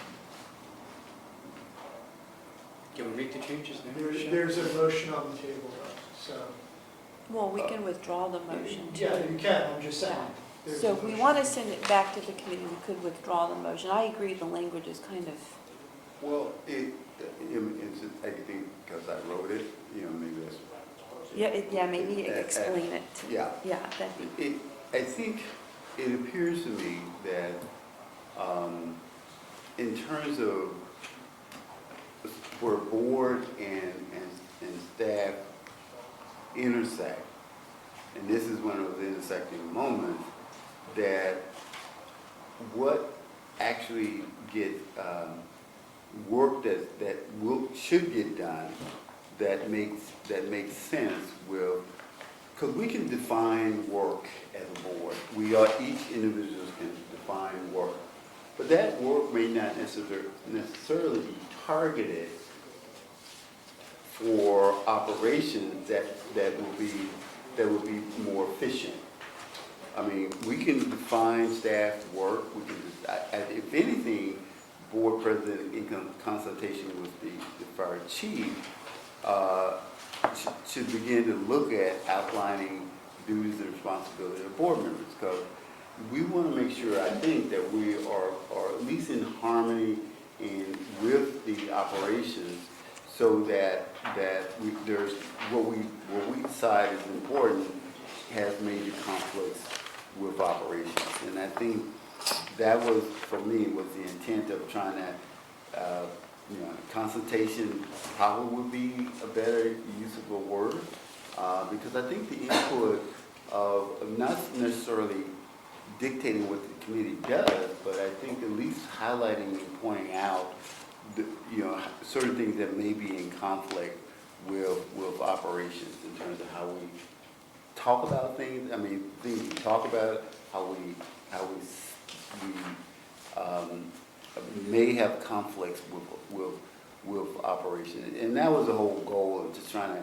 Because the first piece was this: how do we achieve that? And I think that word and the fire chief I can see where people have a heartburns over that, because now it's the chief telling us what to do. But I think in concert of how board and committee, how committees work is going to impact operation, I think there needs to be some type of understanding of what that will look like and feel like for operations, so that we cannot be a hindrance to the operation rather than more of a support to the operations in that respect. So, but if we need to send it back to Well, committee I to think look that at. the heartburn okay. maybe, Robert, for the language, and Sure. thanks for working on this, because this is probably one of the hardest things, this is part of one of the most difficult sections, is that the board is an independently elected board, and so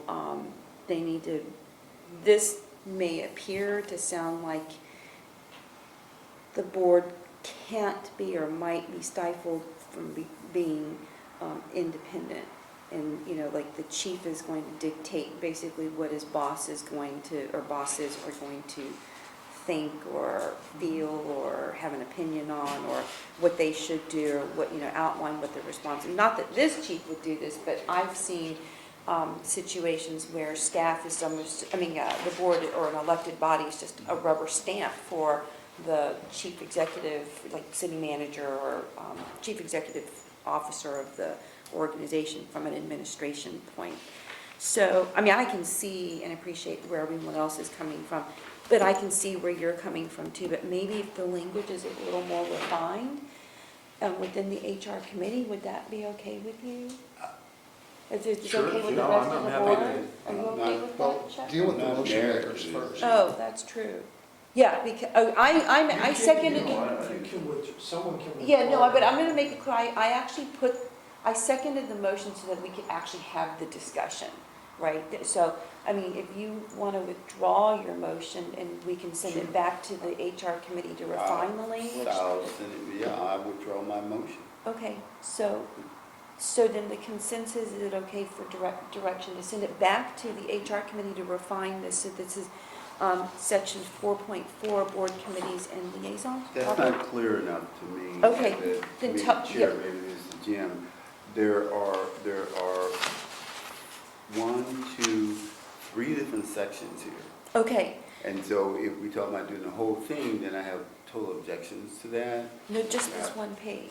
No, but Are- there are are you- 3, I want to be specific in terms of what it is Okay. you want to rework. Is it the first I see, so it's the part, or first is it paragraph. the board committee roles, or is it the standing committee? All I heard was comments about number 1, I mean, the first part of 4.4. The first paragraph. Yeah, the first First paragraph with the red line. And I heard the comments about the second paragraph. Yeah. What was that, Yeah. Jim? I Restricted. heard and understood Chuck's comments about the second paragraph. And I think we can refine that and in a way that'll remove those objections. Get the heartburns out, so And what about the third part, Robert? what about? What, under the standing committees, focus there? I think- mean, wait, maybe I think just we send it labored back to pretty- the pretty HR well. committee, because then you can keep the stuff that you want. No, it's still, we need to have direction, that's no direction for us. You're talking about, if the whole thing is out of whack, then I get that, we go back. It's not though. But if the whole thing is not out of whack, let's just deal with those Okay, things that are out of okay. whack. People Yeah, have hold on, concerns hold on. about. Okay, so, yes, Chuck. I was going to say to Robert, this is just for me personally, I think the standing committee section is fine. I Okay. have no problem with Okay, that. that's all I wanted to hear. I'm okay with I that. would strike the second paragraph entirely, I don't think it's necessary, and then I would clean up the first one to make it clear that it's the board that decides these things. Sure. Well, that's my suggestion. I want to give this back to the HR committee, because I understand what y'all are trying to do with that second part, but I understand the heartburn, and maybe it's the first and second part, both of those parts together that are causing the heartburn. So if you want to refine that first part and the second part, I'm fine with that, but I don't want to strike the second part until I can see alternative language that might be clearer. Well, I'm clear on that, you clear on that, Jim? Well, I mean, but Chuck's having, what, to leave the second part in or not? No, I mean, I think we, again, I hear Chuck's objections, and I'd like the opportunity to. That's what I'm saying. Work on it. Yeah. Yeah, that's what I'm saying. So, but Chuck just said to strike that out. Well, he suggested it. Right, I know, And right. we'll take that suggestion under advisement. Yeah, no, I know. And so what I'm saying is that's exactly what I'm saying. Okay. Rob, No, okay? So So the is there, next one. so we're keeping the standing committee section in, and we're Right. sending back the other part of 4.4 to the HR committee. Okay? 5.1, board responsibilities if everybody got a chance to. fire read it, chief functions. Yeah, everybody got a chance Yeah. to read it, and comments. I'll make a motion to put it in. I'll second that. Discussion? Chuck? I have a couple of issues on this. Again, I think we're conflating the board's responsibilities and the fire chief functions. The fire chief function is not to sue and be sued, it's not to acquire by promise and so forth. That's not the fire chief functions. And I think that we should take the fire chief part out of this. What we're doing here is quoting the state law, the health and safety code, that tells what the board's responsibility is. So then we should just leave that the board can do that. I would also further amend the second paragraph to not be so broad. To carry out its legislative and policy-making responsibility, the board may delegate or delegate some of, or something along those lines. But it doesn't delegate all of these functions here, and yet that's what it suggests, or that's how it could be read.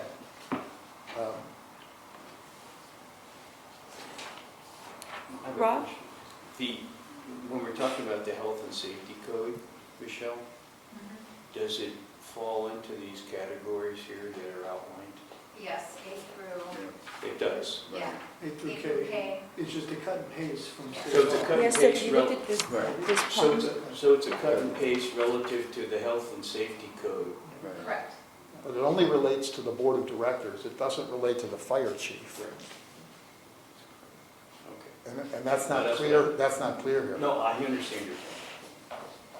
But if that, then we would have to remove, I think, if I hear what Chuck is saying, we have to remove the first bullet, which is to carry out its legislative and policy-making responsibility. The board delegates the administrative personnel and executive function to the fire chief. We'd have to remove that then if it's not a part of the But, or qualify it simply with a may. May, or Make it some of, discretionary, or some of. Introduce the idea that it's discretionary. yeah, but, okay, But so if it's can, part of function of something that's written in part of this code, how can we, but I guess we can do anything, but how can Well- we say, change it from shall to may or possibility? Look, that's outside the code. To Yeah, carry out its legislative and policy-making responsibility that the board delegates, that's outside the code, that's our creation. right, but, so here's my question.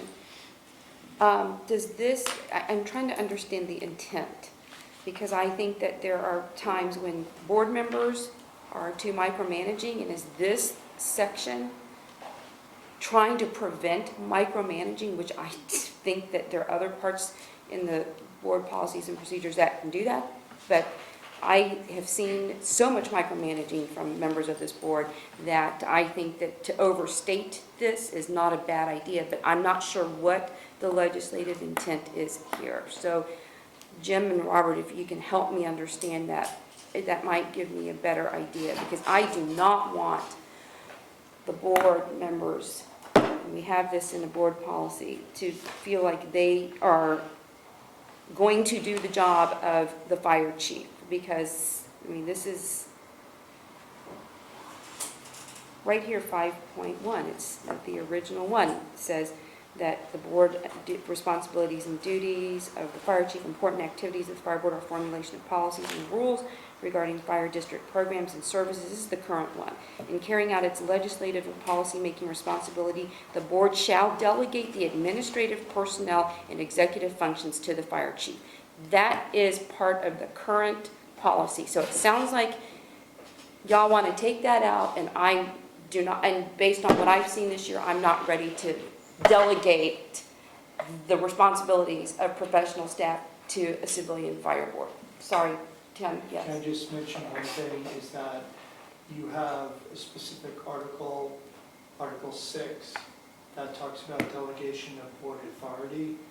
And so, you know, you have to look at that, you have to look at that in relationship to this discussion, because Yeah. I'm not sure.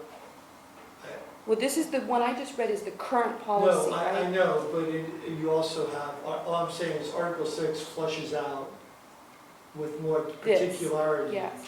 the delegation. And I'm just I'm bringing that just- to, I'm just yeah. bringing that to your attention. I Yeah. agree with you, President Corelli, that it says what it says. Yes. I'm just reminding you, we have more. Yeah, more in the policy- back. Yeah, more in Yeah. policy now, that's all. Thank you. Chuck? Let me just say, I think this is a flaw in our current policy.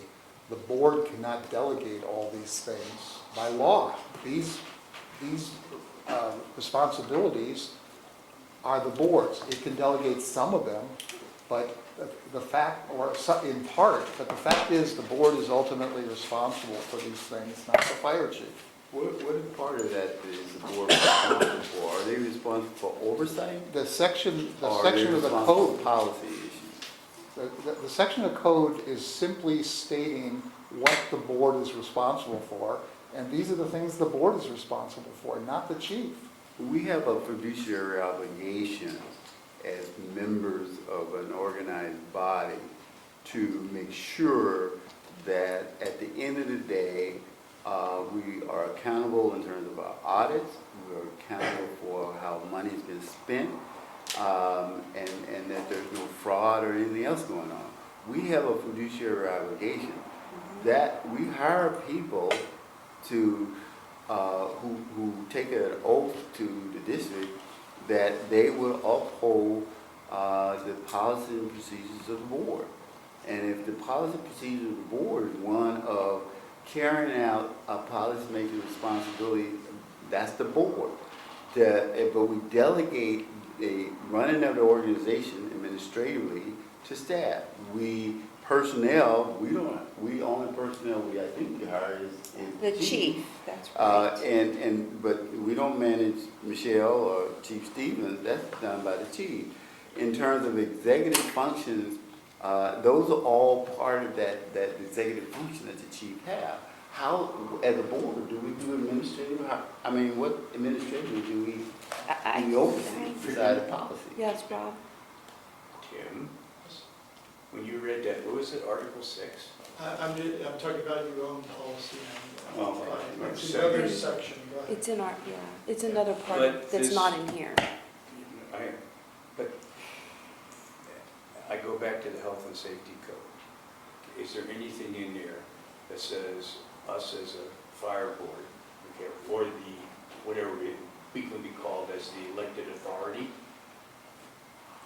can delegate these things to the chief? You mean To delegate what? A through These K? things to the chief.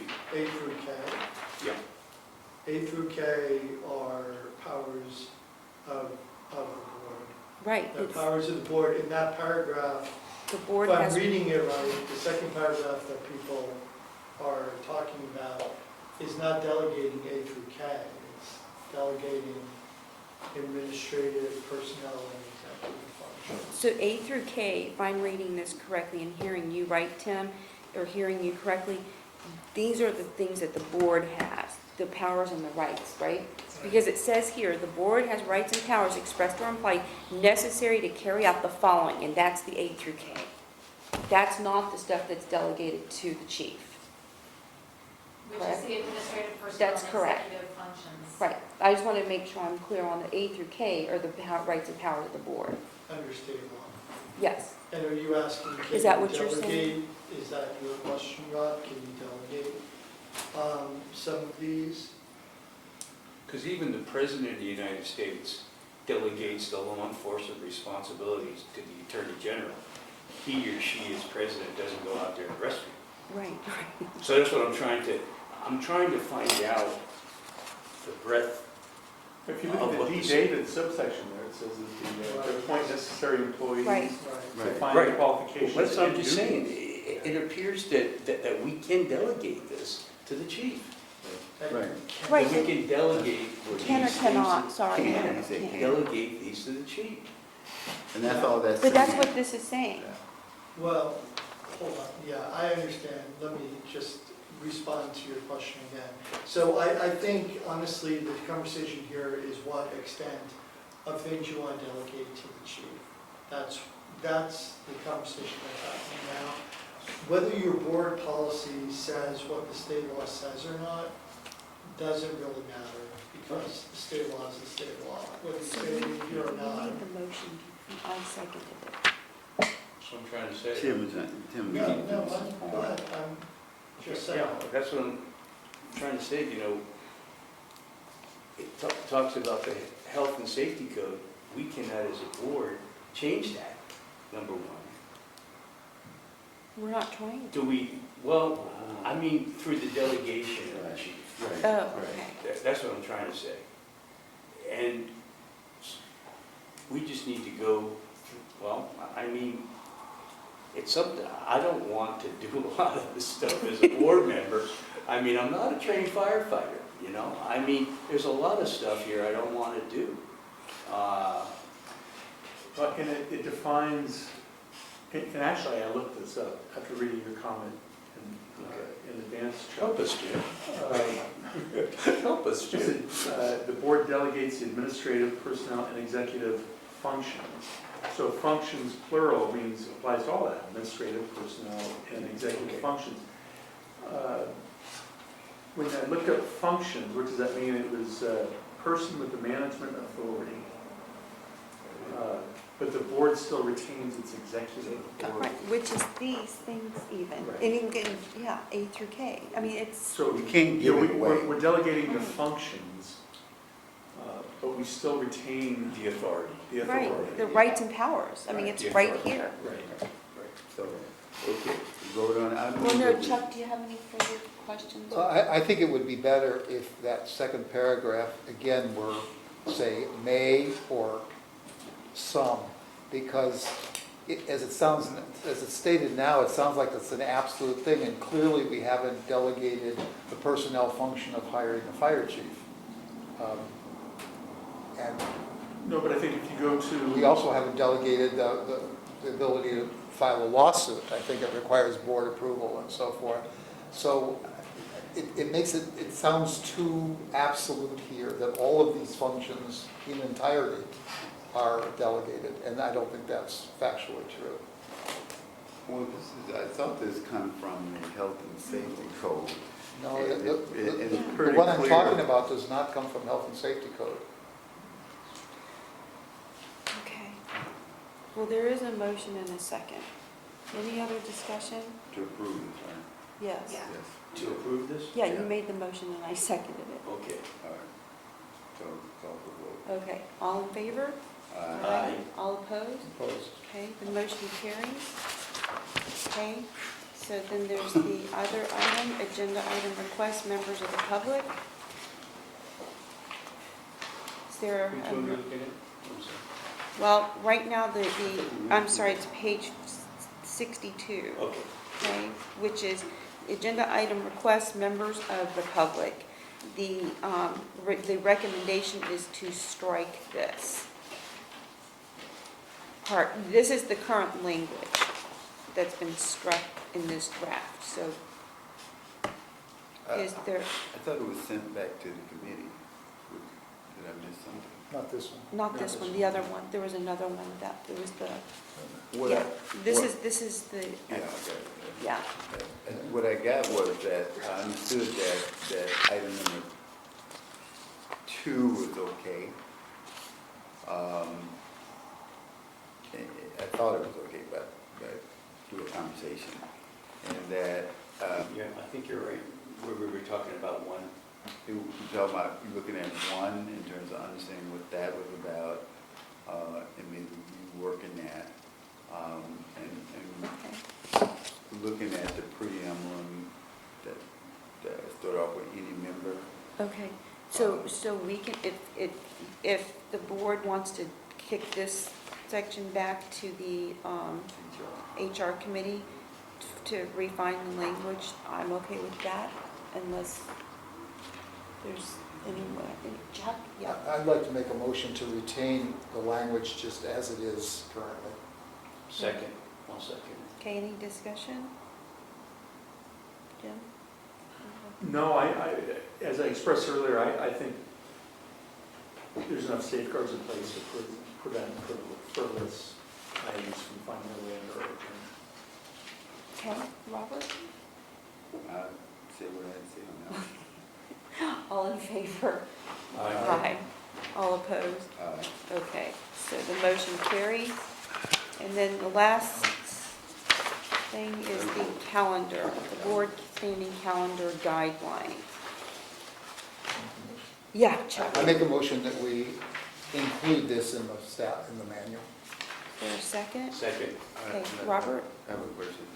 Chief, and this is just for kind of get an understanding. I think as I read through the calendar and from my understanding of sometimes as a board member, that oftentimes items come to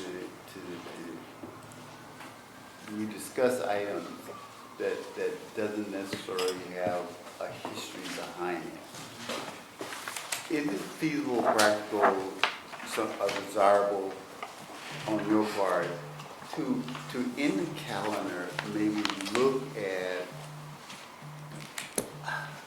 throughout the year being able to bring just information, nothing of approval, was just information to the board on areas like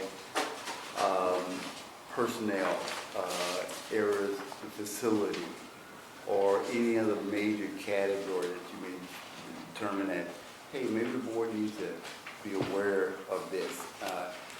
So that when it comes, it seems like when it comes down to a decision on a particular item, that there be enough history that have been talked about in more of an informational perspective, so that hopefully it can avoid a lot of confusion about questioning about, you know, of the why this exists, why is bringing that.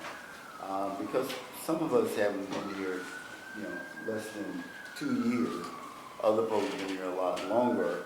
And they may have some of that history, some of that understanding a little bit clearer than us or myself.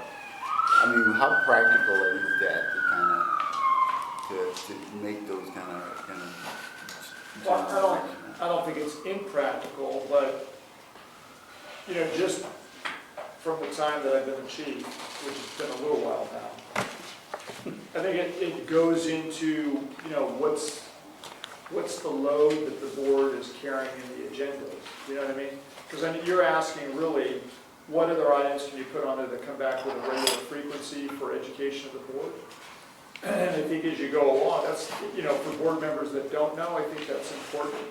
But for those that do, and then whatever other workload there is, like, for example, right now, right? We're almost at 10 o'clock, we've got 3 more items. Yeah. So it's almost like what we were trying to point out with committee items. How do you get it done in an hour? I'm not hesitating to say it's not a bad idea.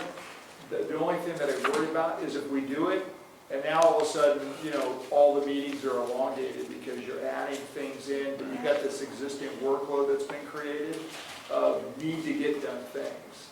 So I would be careful because, you know, again, look at the last 2 meetings with the volume. We had 3 more items on the calendar for tonight that we don't have on there. That's right. And that was only because they didn't make it through committee or there That's was right. other work done. And the packet was 260 pages. And we looked at it, if we hadn't had that happen with the 3, it would have been 400 plus pages.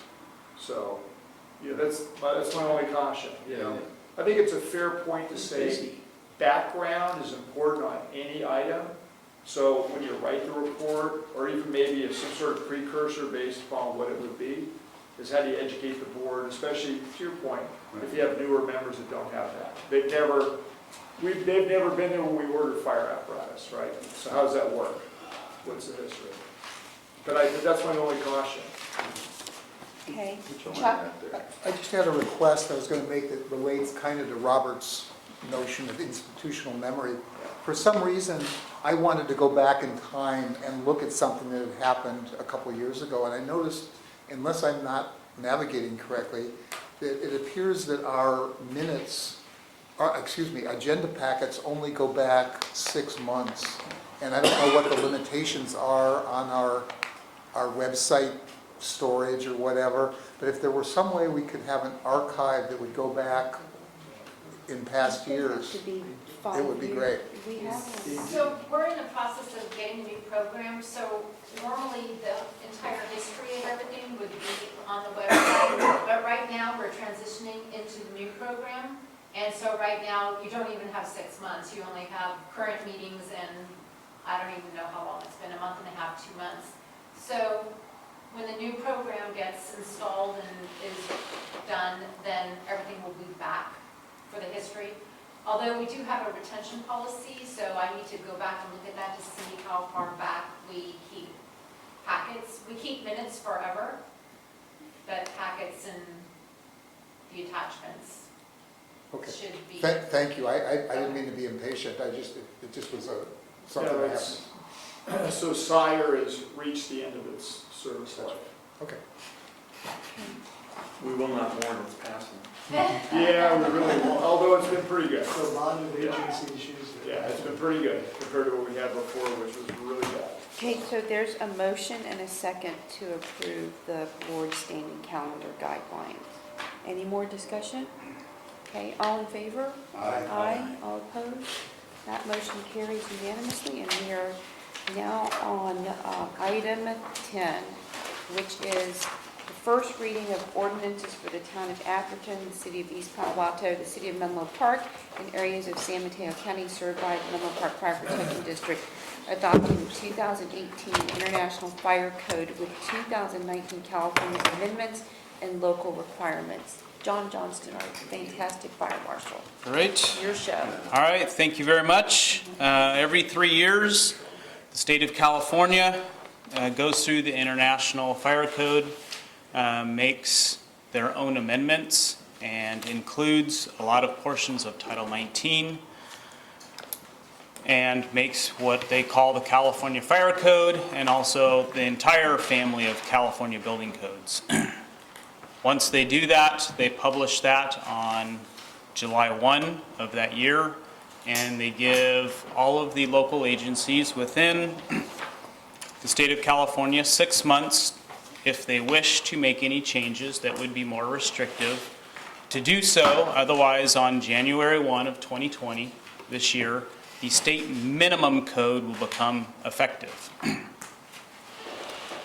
With that, as the enforcing fire agency within the areas that we serve, we adopt an ordinance of which are items that we believe are necessary for the safety and infrastructure and build-outs that we have unique to each of our areas. And we have continuously adopted ordinances with those changes to ensure proper safety in our areas.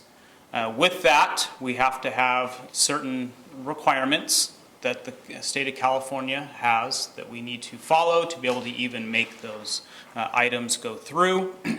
An example would be a sprinkler ordinance that's more restrictive. We have to explain why, and those are all based in that ordinance, as we have continuously done. Examples are earthquakes that we have here as opposed to somewhere else in the country. We have these 4 entities. So we have the town of Atherton, city of East Palo Alto, city of Menlo Park, and our unincorporated county areas. They are separated out so that each governing body can then, after we adopt the ordinance here, what is required is that each of the town and the cities and the county then have to ratify our ordinance for it to be enforceable in their area. And so part of the timing that we have, I've had to be very aggressive, so once getting the books and then taking a look at the changes, is by having the first reading tonight of these ordinances. In October, at your next meeting, you would be able to formally adopt them if there's no major changes that need to take place. And then I've been working with all of the local building officials, and they are all starting their code adoption and amending processes at the start of November. And so that way ours is complete and ready to go along with the building officials' packets for their entire building processes. So that way when they start in November, they again will follow their process for their municipal code. In December, they will be able to formally adopt it, and then on January 1, it's anticipated that we would be able to then flawlessly move from one code to the next with our local amendments and changes. The nice thing is for us, at least in the fire code, it was very minimal in regards to changes that occurred. Typically, you find some major aspects. Our ordinance is actually a lot shorter than our last one. The last one had a lot of additions to it that we had, mainly in regards to mobile fueling and the hazardous materials aspects that was in it. However, I was on the state committee that made those, and now the state actually, it's in the code now, so we don't have to add it. So our ordinance is a lot shorter. The only changes that to me are of concern or would be of a change is in the town of Atherton. Instead of being a 0 square footage for a basement for any type of remodel or whatever, we're changing it to 250 square feet to match East Palo Alto, Menlo Park, and County. The reason being is we've had several projects in Atherton where they're having a mechanical type basement and in an existing home. that they're maybe adding to, and it really didn't make sense to sprinkler any size home when they're just adding a 250 square foot or less mechanical basement. Our intent is really for a habitable basement that is being put in. And then the other change that we have is in regards to the water flow requirement table. For as long as I can, probably since I was a little kid, the water flow table that has always been in the fire code allowed all of the local jurisdictions to be able to waive up to 75% the amount of fire flow based upon sprinklers and other items that are related in the fire code. All of a sudden, in the last code 3 years ago, they put a super tiny, the tiniest font you can add, a little asterisk, and they actually pulled that right from the local jurisdiction and forced the 75% reduction, which when you are in most of the United States or other areas, when you look at the spacing that buildings have, it makes sense that you can reduce the fire flow because it's probably difficult to get that kind of flow in a lot of rural areas in most of the United States, and they also don't have the density. When you look at California, and especially where we are and we're built out, to force that reduction puts the water flow at a very, very low rate, especially when we're dealing with our high rises, high density housing, and mixing new stock and old stock of building construction. So I have taken. Can you clarify that just a little bit more, what the change was? I'm sorry. So We're the change. requiring more water? No, more flow? we're not requiring more. All I am doing is I am taking the authority back for us to be able to restrict the amount of reduction.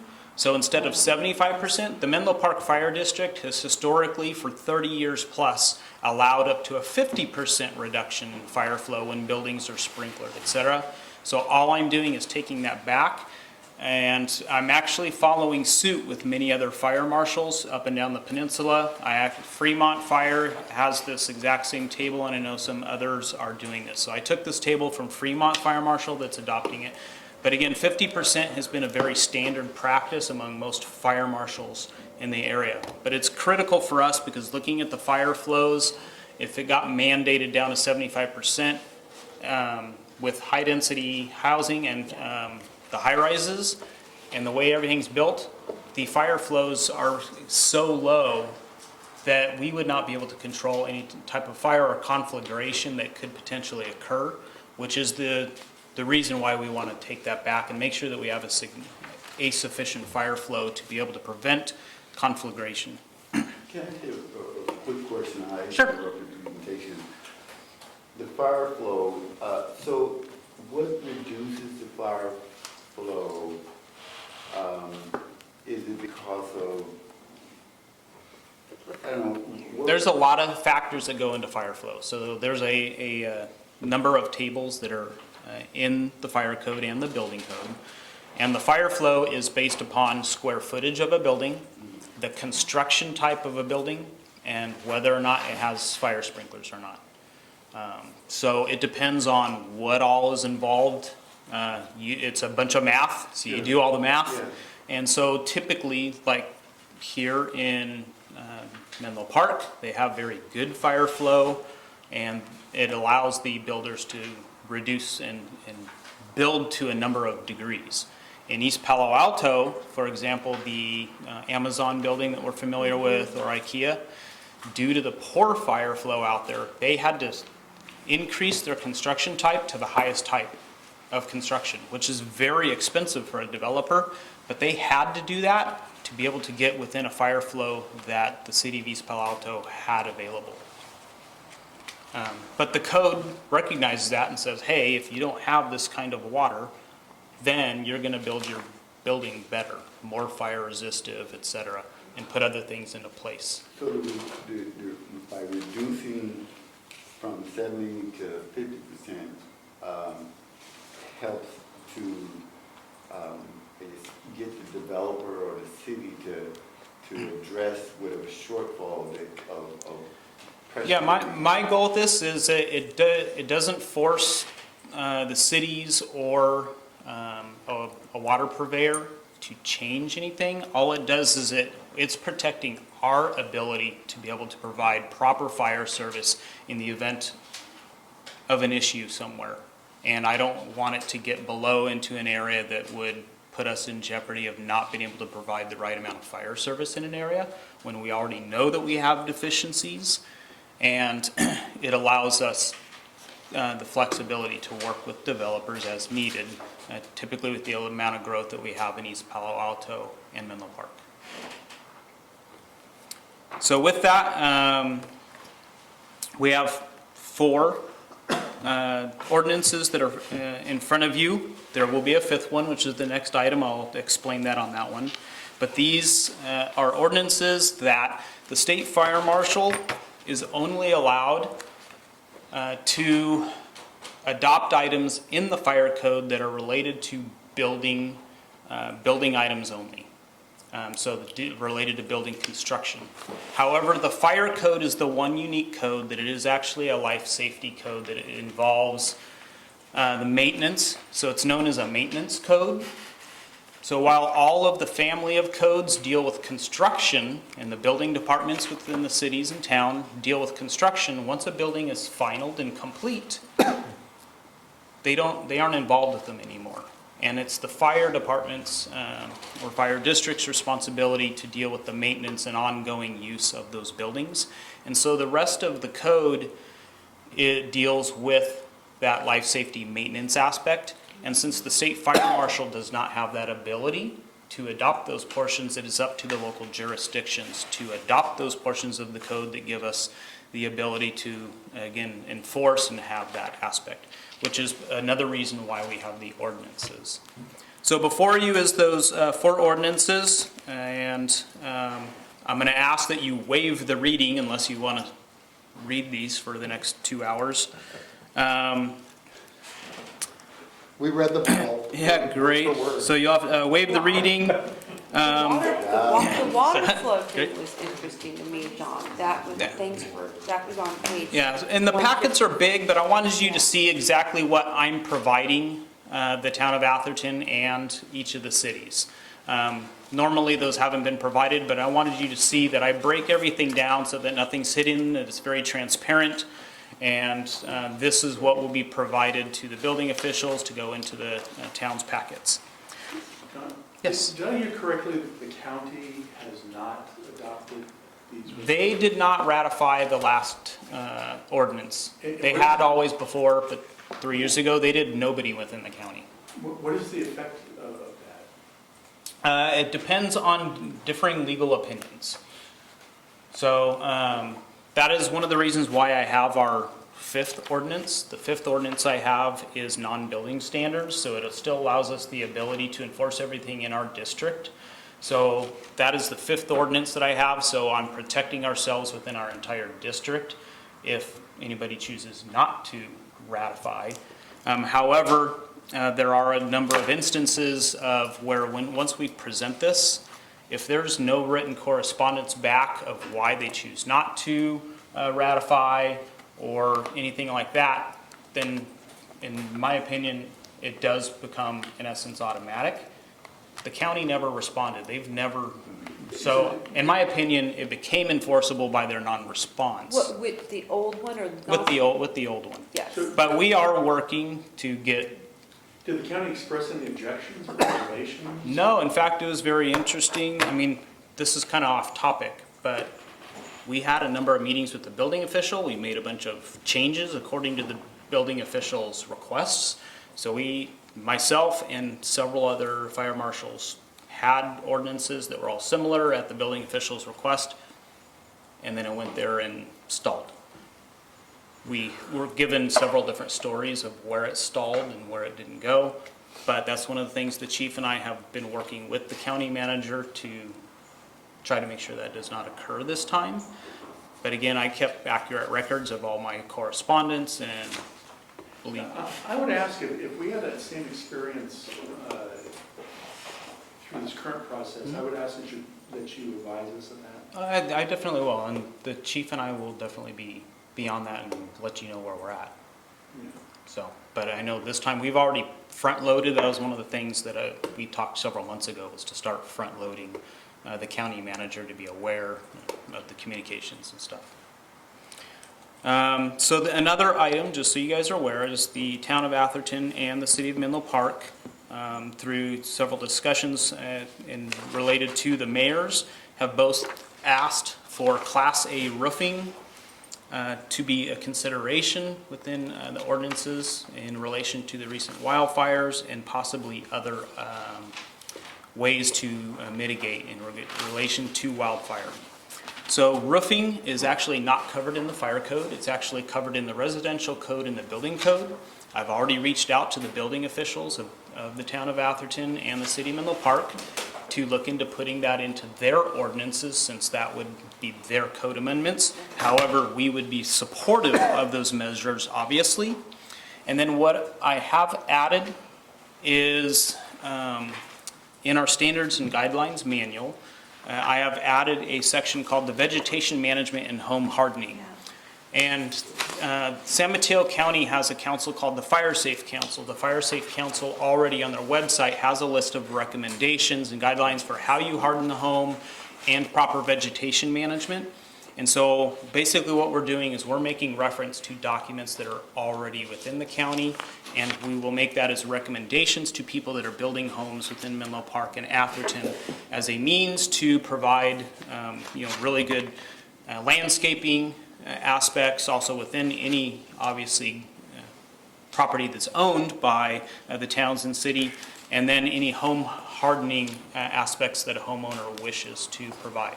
So this only applies to new development, not existing? It'd be up. So the nice thing with these standards and guidelines is this would be recommendations, not a requirement. To make those a requirement, in my opinion, would require quite an extensive study within the building department and ourselves to look at the costs and effectiveness for the builders in the area and how it would change the construction that's going on. And there would be a lot that would need to go into that. And then I think there's also some ramifications that could come about when we are just a community at risk and not in a wildland-urban interface, but to try to enact wildland-urban interface construction requirements I think we would receive a lot of flashback from a lot of developers, builders, et cetera. And so I think right now our best practice is to put it out as recommendations. We can give guidance on that. And then also, especially with a lot of the insurance companies right now, anytime you address something as wildland urban interface, they take that as a reason to start dropping insurance or raising rates. And I don't at all want to put our communities at risk by trying to say that. So that's something that I think is very sensitive that we need to address with the town and cities if they want to really start getting aggressive. But I think by education right now and having his recommendations is a really good practice. So that's what I have. John, I had raised a question in the questions that I gave the chief earlier, a couple days ago. And I referred, and I apologize for making a mistake on this, I referred to some acrimony in the past and so forth. I was referring, I had missed the cycle. I was referring back to Menlo Park, back when they went a couple of years without ratifying the fire. Yeah, so that was so Menlo Park had not ratified since 1984 any ordinances. However, laws had changed since then. So if you want to know the history, in 1984 we had an ordinance that the Menlo Park Fire District had with the city of Menlo Park. At that time, the ordinance could last forever. Where now, in essence, the state, through the new adoptions, it kind of elapses every 3 years, which kind of forces. So what happened was, and I'm not sure where the political stuff was and why they did not adopt ordinances, because they had one in place. But it became so outdated, it became very burdensome for the sprinkler requirement and stuff that we had, that we finally needed to get one in. So 4 years ago, We were able to work well and get a new ordinance adopted that they ratified. And then the code cycle came a year later, and again, it was very successful. So 3 years ago, we've been successful with Atherton, always, Menlo Park, good, and East Palo Alto, great. I had just raised it, and I'm sorry I missed that cycle a year later, but I'd raised it because within the city of Menlo Park, it had been very contentious. The people who were most objecting were primarily small developers, spec developers, single home type developers and so forth.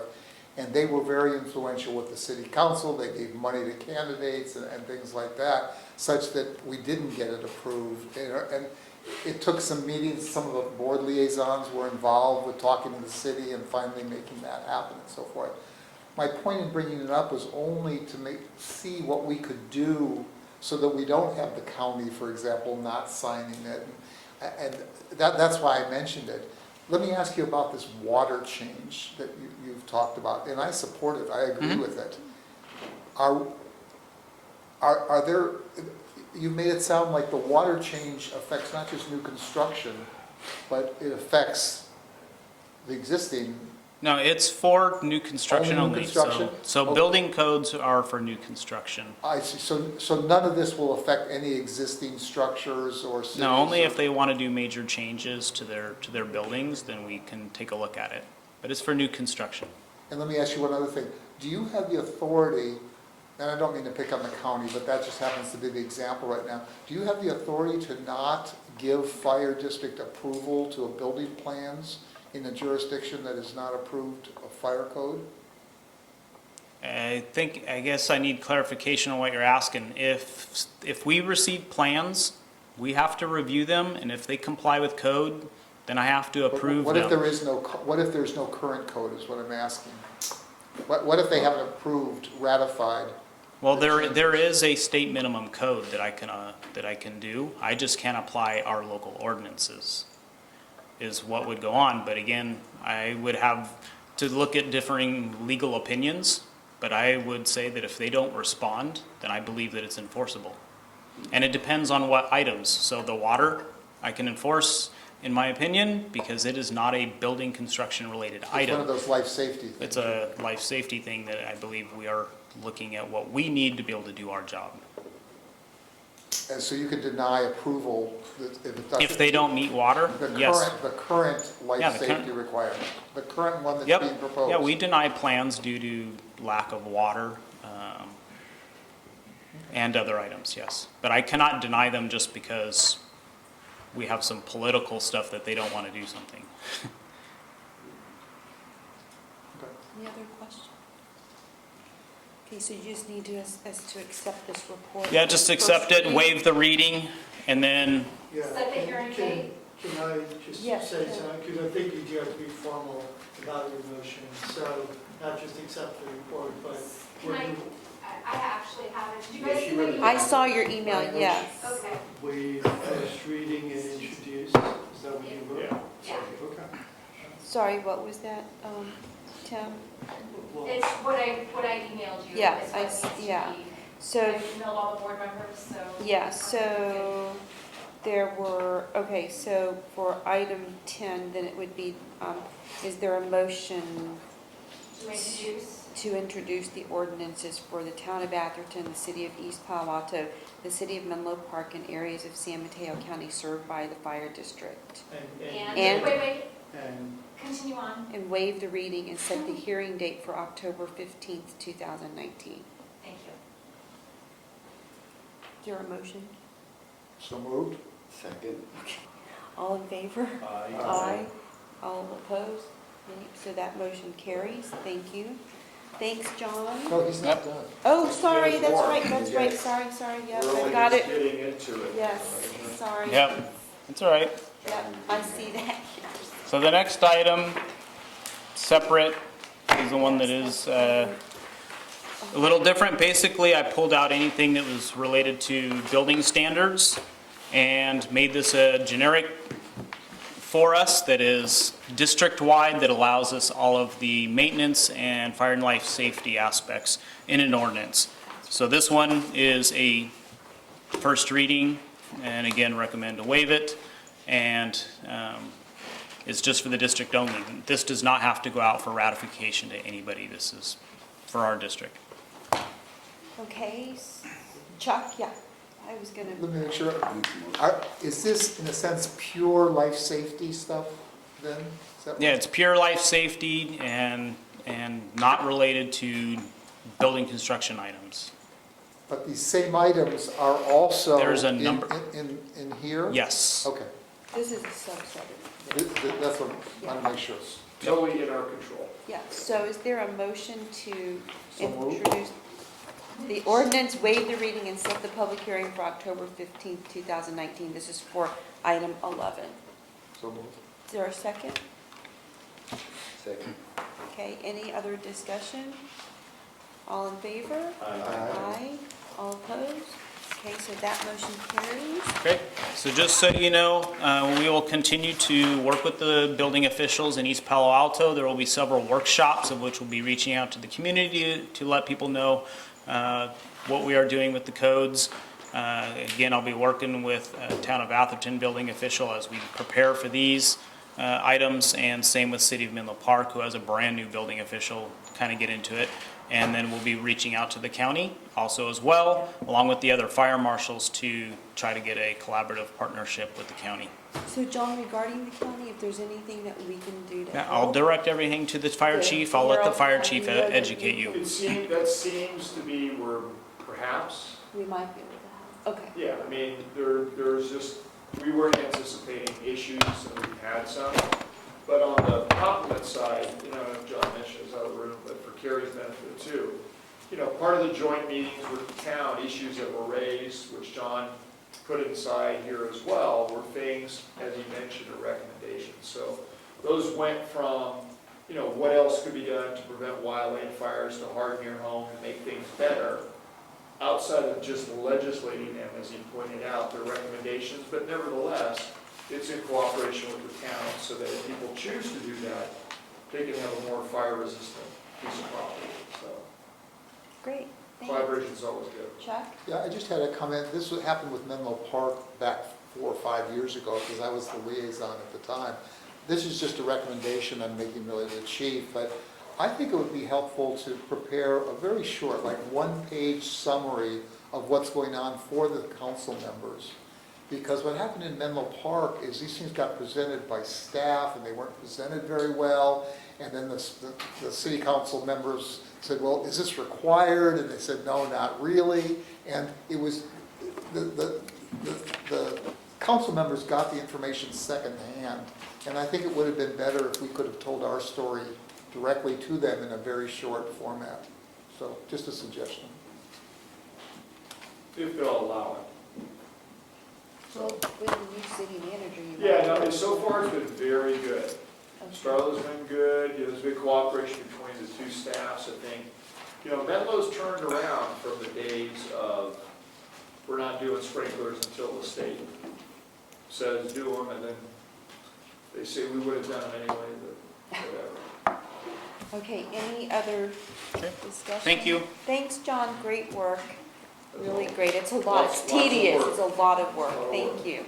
So item 12, which is to consider and provide direction to staff on how to proceed with capital improvements at 2470 Polgus Avenue in East Palo Alto. And so Harold, do you want to talk about this since John Hitchcock? Yeah, John wrote this report. Basically, it's in collaboration with the request that Director McLaughlin made. I think Director Bernstein raised a fair point in the comment that he made, which was, should this be part of the space needs assessment? And not to say that it wouldn't be, or parts of it couldn't be, but, within this, John tried to lay out, I think he did a fair job of laying out kind of the lower hanging fruit items that we still are able to accomplish, in the words of maintenance is what I would say, or some improvement, versus the more expensive and potentially problematic site work that has to be done for some of the seismic and so forth. And remember, you can split that up into two things. You have your blocking and your roofing, which is all on the overhead, especially on the tilt-ups, which that's their single largest vulnerability. And then, of course, then you have the concern when you get into any of the structural, which is the piers in the ground, the reinforcement even if you only do one, which would be the overhead, that makes a big difference in the seismic resilience of the structure. So I say that only because, you know, there is a separation between the two. It's a fair point to raise the property value, but, you know, John's left the room, but we have a meeting actually set next week. And this is, you know, new for, I think, you and for us too, because the building and the property behind the site has been sold. And equally, the property next door to that has been sold. So the same owner now owns both parcels, so they own what was the old Catalytica, they own the old prefab concrete lot or facility, which is, I think between the two, has to be somewhere around 16 acres. I'm not sure why they want to meet with us. I don't know if it's a good neighbor thing or there's something else that they want to accomplish. But, you know, I'd like to have that meeting first before we kind of go on into all of this, although we'll certainly look at the merits of it, because there's a lot of acquisition going on in East Palo Alto and a lot of horse trading going on in East Palo Alto for properties. So, you know, I think that's worth at least hearing maybe what they have to say, or it's just a meet and greet, I don't know, When is that? next week. Okay, so do you want to bring this back in October? Yeah, Which you have more I'll do information? one thing here too, is I'll go into, because there are repairs, we probably could have done a little bit better job, because I don't think the board is prepared, nor are we ready outside of that final decision on space needs to bring up the issue of the seismic, which is much more expensive. But he does raise in here, we need roof repair. Yeah, I saw So, that. you know, and there's other things that I saw in here that on cost, you know, for example, like if you go to the cost section on the loading dock, you know, I don't think that's gonna cost as much as perceived, because a lot of the infill is infill we can get for free because of the projects to try to get rid of dirt. So that's a huge part of it as well. That's to make a functional other doorway, because we don't need a loading dock. Those aren't anything that we really need. And then, as he mentioned in there, I think, the site work, some of that we do need to get done with the gate and some of the exterior lighting and the protective bollards for the gas meter and so forth. So if you haven't been out there, you haven't seen it in a while, I was just out there for the deployment, and I have to tell you, you know, the improvements you authorized already are great, because the lobby's more secure, the doors and windows are more secure. It's a much more secure facility. There's still some things that need to be done with the upgrades to make it more functional and usable. But as an example, as you go down in the warehouse, the lighting goes on motion, and then within so many minutes, if nobody's there, it goes off again. So they put in some really effective and functional lighting systems in there, which also save them money. The big health and safety one that I noticed in there, and Jim's on the safety committee, and we've had some discussion, but I think we can get it done for less money if we're careful, and maybe rethink through some of the systems, like using plasma vents and so forth. But the diesel exhaust in the singular building with the semis and all the other trucks, we got to do something about that. It's just, you know, we got to store them indoors, and when you fire them all up to move the cash and other stuff out, that building was really never designed to have semis running in there and, you know, pulling trailers out the way that we're doing it. So we need to do something. I think we can do it for less money. So we'll bring it back.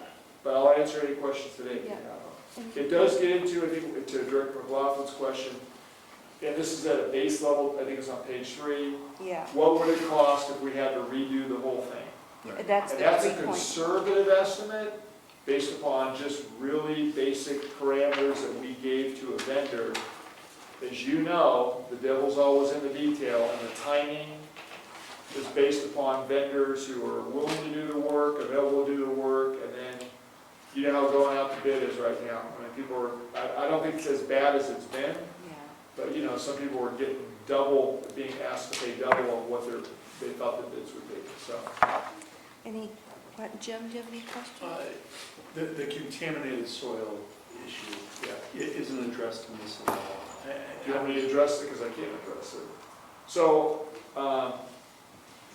we could put that in a more formal presentation, but we have been talking to the company that's supposed to address that, specifically about if we did piers in the ground, how much disruption, who would pay, what they guarantee.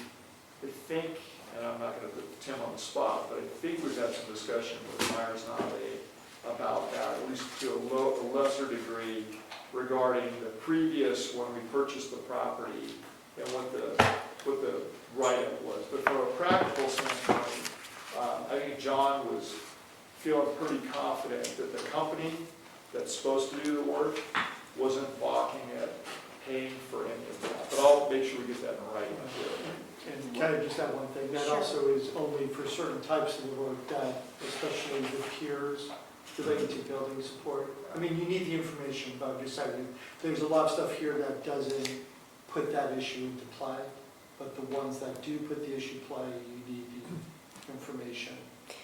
I'm not sure I'm following. If we, like with regard to the piers, if we start disturbing the soil, doesn't that trigger a whole series of requirements? So according to the vendor who will be requested to come in and do the mitigation and the testing, it will be no different than what we've done already for some of the sewer line work, because the way they're looking at it too is to put piers in is not as intrusive as if you tore down the facility, took the concrete and the asphalt off, and then exposed all the soil. So the pier holes, and from what John has explained to them with the soils engineer, because I know they've been all talking about it, I know what your concern is, and they brought up that concern, and they did not have that same level of angst, if you will, about it. It was just normal business. And what may have helped to make that better was because the art center is next door, they've already had to do a lot of work with them as well. But much more extensive because they've scraped the entire lot, so. Anyway, I'll get that, I know what you want, we'll get it in a better written form before we do anything. For next month. Yes. So, Oh, do you want to finish up, Jim? yeah, just one other question. Do I understand this correctly, that if the value of the improvements exceed 50% of, is it the value of the property or the value of the structure or the two combined, triggers a requirement that it be built to a flood standard? Yeah, so that's a standard that East Palo Alto has said that FEMA imposed upon them. One of the interesting things that came out too recently is that they just received a FEMA grant so they can mitigate all of that effect. So basically what East Palo Alto is saying is they will mitigate the threat to that area through other means, pump station, levee heights, drainage, and so forth. So that could end up taking that So it just goes away for us? That's how I'm understanding it, because why else would you get that money, is to make that area more survivable, yeah, I guess. I mean, I got my own ideas on when you raise levees, and but you can make a bigger problem, or hopefully you mitigate the one that you think is coming, so. Chuck? Oh, wait, Robert had his hand. Yeah, go Do you ahead. have any comments? Uh, You want to come back? Well, it related to the dollar amount that the chief was talking about. The total cost for you budget you have here for to try to do some work. I think it appears to me that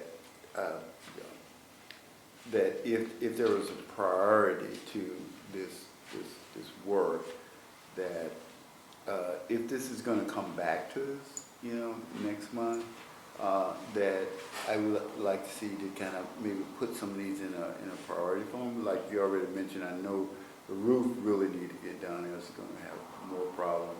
The exhaust from the fumes is another major area.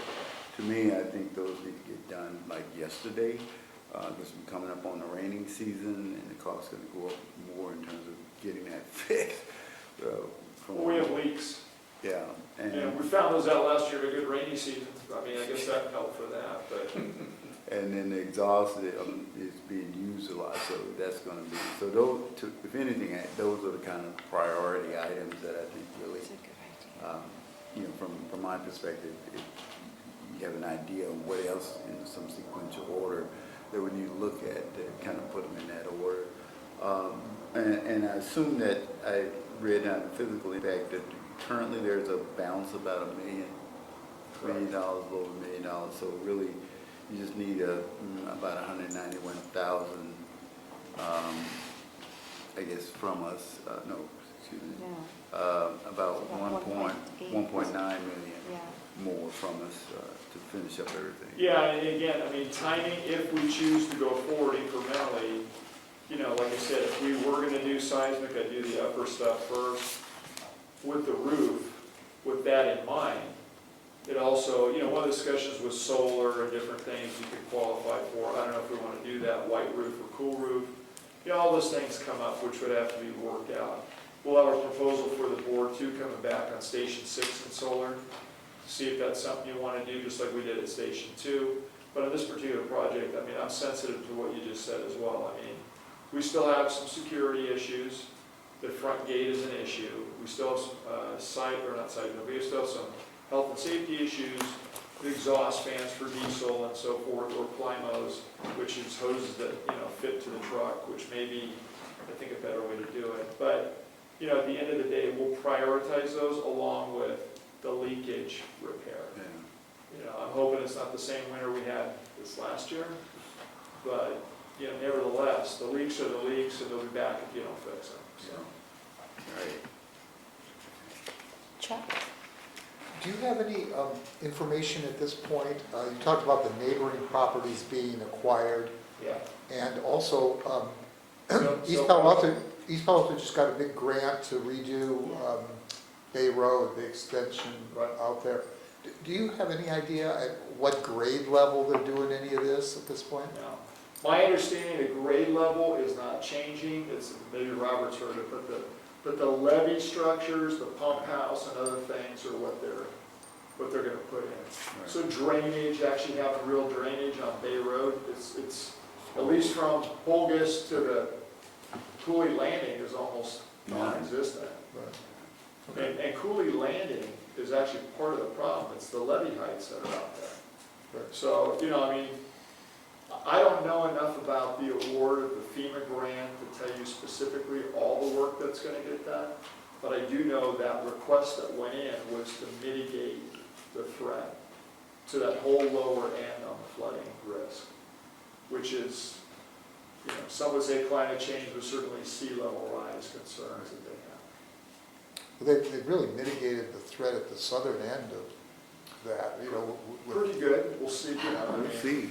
I knock on wood, you know, I mean, as you know, as we talk about with the Creek JPA, it's, we knew where the problems were before, until we get a big rain and a high tide all at the same time, then we'll know where the new problems are. Right. So we got to go with that. Okay, any other comments?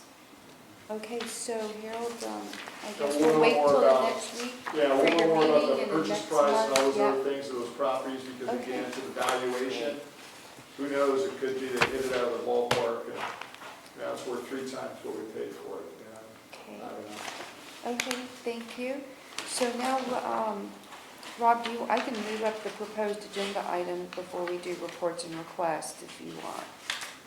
Right, just, it appears that the chief is, and the chiefs are way ahead of going forward and trying to purchase the best testing device that money can buy relative to a hazmat incident. So they've been working on that ever since the Facebook incident occurred. So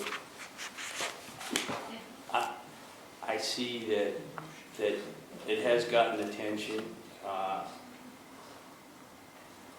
My, I would say, concern is that these things take so long to purchase, and just through not only the safety of our residents and people that live in the fire district, but the safety within San Mateo County, I'd like to put this on the agenda for us to vote and purchase this in the county, since I don't know how long it's going to take for I don't know if it goes to the Board of Supervisors or if it's an urban area security initiative proposal, but I would like to get this purchased for the county as soon as possible. I was out there on Facebook and I saw how many hours and hours it took for not only the DOD or the bomb response through the military, but also the response through the FBI, weapons of mass destruction. Okay. Could you, just because I'm ignorant about all of this, what is this device? How big is it? How much does it weigh? Do you take things to it, or do you drive it out to the location? How does It's it a work? small testing device. The chief's the expert. Oh, Well, the hazmat guys, right? Well, Right. It's I a mean, and- handheld device that you can bring into a building. It's better than the devices that they currently have. I mean, to give you the whole picture without getting, to the point of, too complicated, the bottom line is, we have a type 2 hazmat team. The best The you can county- get is a type 1. I'm sorry, the county has, Right. we don't, as The a county- district. Well, we use Yes. the county hazmat team. We're not an entry team, we're not a hazmat team. We do decontamination, we do command and control for a hazmat. And so, when they arrive, they essentially take over the hazmat component of the event. In this particular case, Sarin is more, well, let me go back real quick.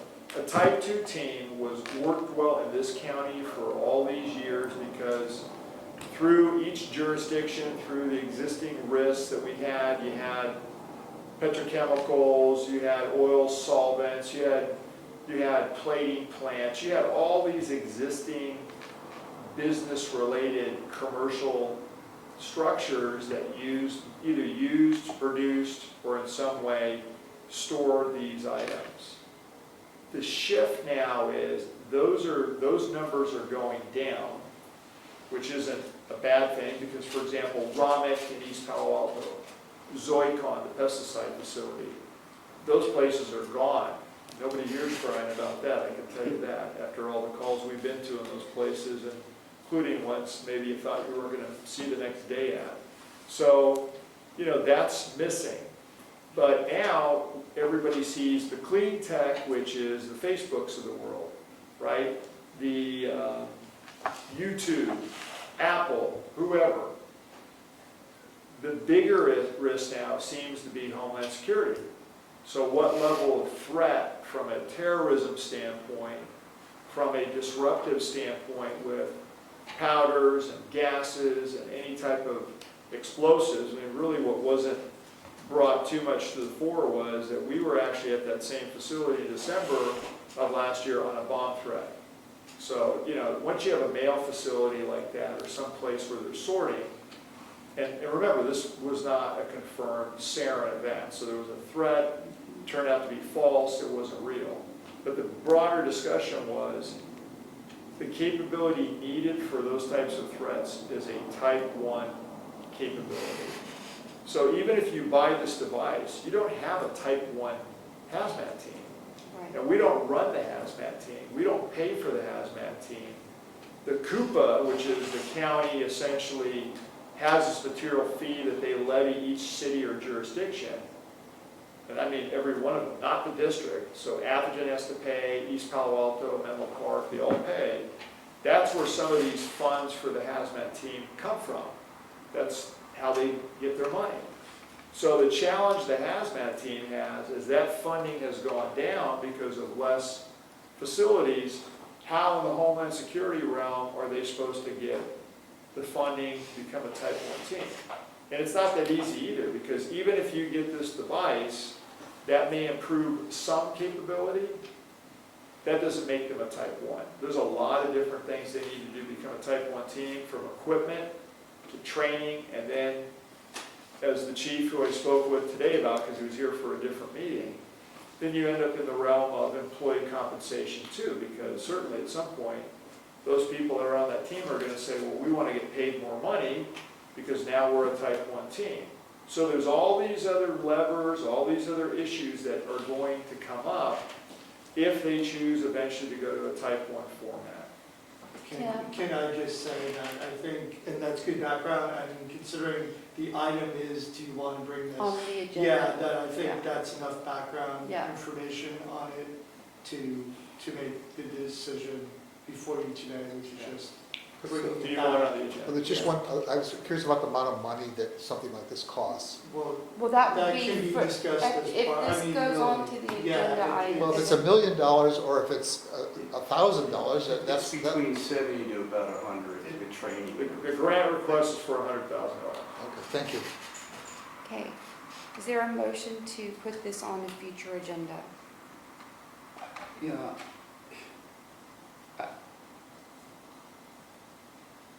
is it my understanding that the county want us to buy this thing for them? And that's the first word. No, the county has. So we're Okay. deviating from the actual agenda item, which is, we want to put it on a future agenda, then we can have all of this discussion. Unless, Rob, you want to give us more background information. But really the item is, do we want to put this on a future Well, agenda? I'd like to make that motion. Is there a second? I'll second. Okay. Any discussion? Okay, all in Well, favor? I would like to, can we just reiterate, this is under discussion right now. When will we know more about this whole thing? Which whole thing? Well, With the county's grant? When we say that this proposal will be on the agenda, that's an easy thing to say, but we're talking about, we're gonna get a purchase order, and do we approve the purchase order or not? We haven't approved anything. No, but if we vote yes, it will go on the agenda as a purchase order. Well, I would want it to go on the agenda as a discussion, well, not a discussion item, but I would expect it to be accompanied by a staff report that evaluates the purchase and makes recommendations The and way gives us more the background. chief talked about T1 or T2, and there's some other factors here, and I think with the staff report, we'll get more information. The only thing I did was I asked the supervisor for the FBI that ran the weapons of mass destruction, and I said, what's the best device?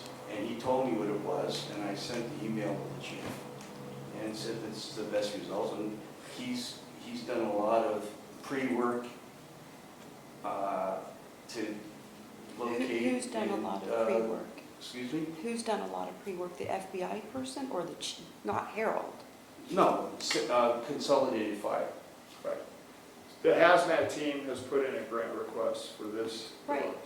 So that's what I would hope to hear about, by putting it on the agenda. Right, to get more information. Yeah. But this has been a few months here, you know, how long are we gonna wait for this grant to be approved? I mean, you know, we have When did? the people, we have the people within the county that are at risk.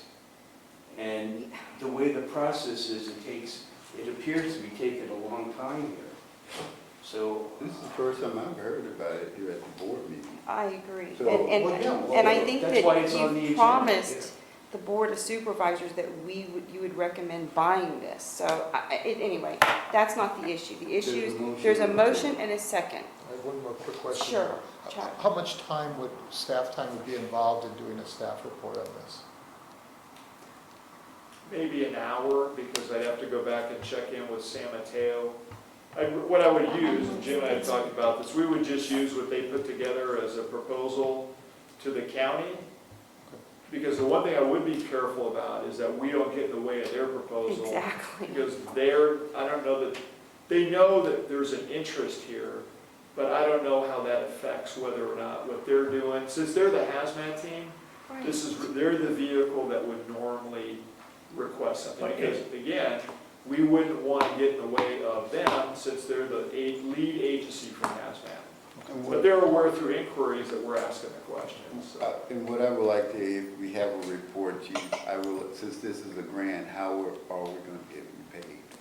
No, we were not. That's. No, it's a grant. You said That it's can a all grant. be discussed. That's right. So Okay, there's all a right. motion and a second. I'm sure it'll Gotcha. be researched accordingly. Okay. All in favor? Aye. I'm for it. All opposed? Nay. The motion carries. So thank you for spending staff time on something there. Anyway, Wait, I'm a little confused here. Is the You're motion- opposed to go forward I'm with a opposed- device for the safety of our fire district, and the people within the county, you're against getting a staff report? no, I'm opposed to your micromanaging and Okay. going around the board, so, To the anyway, chair. we're, so.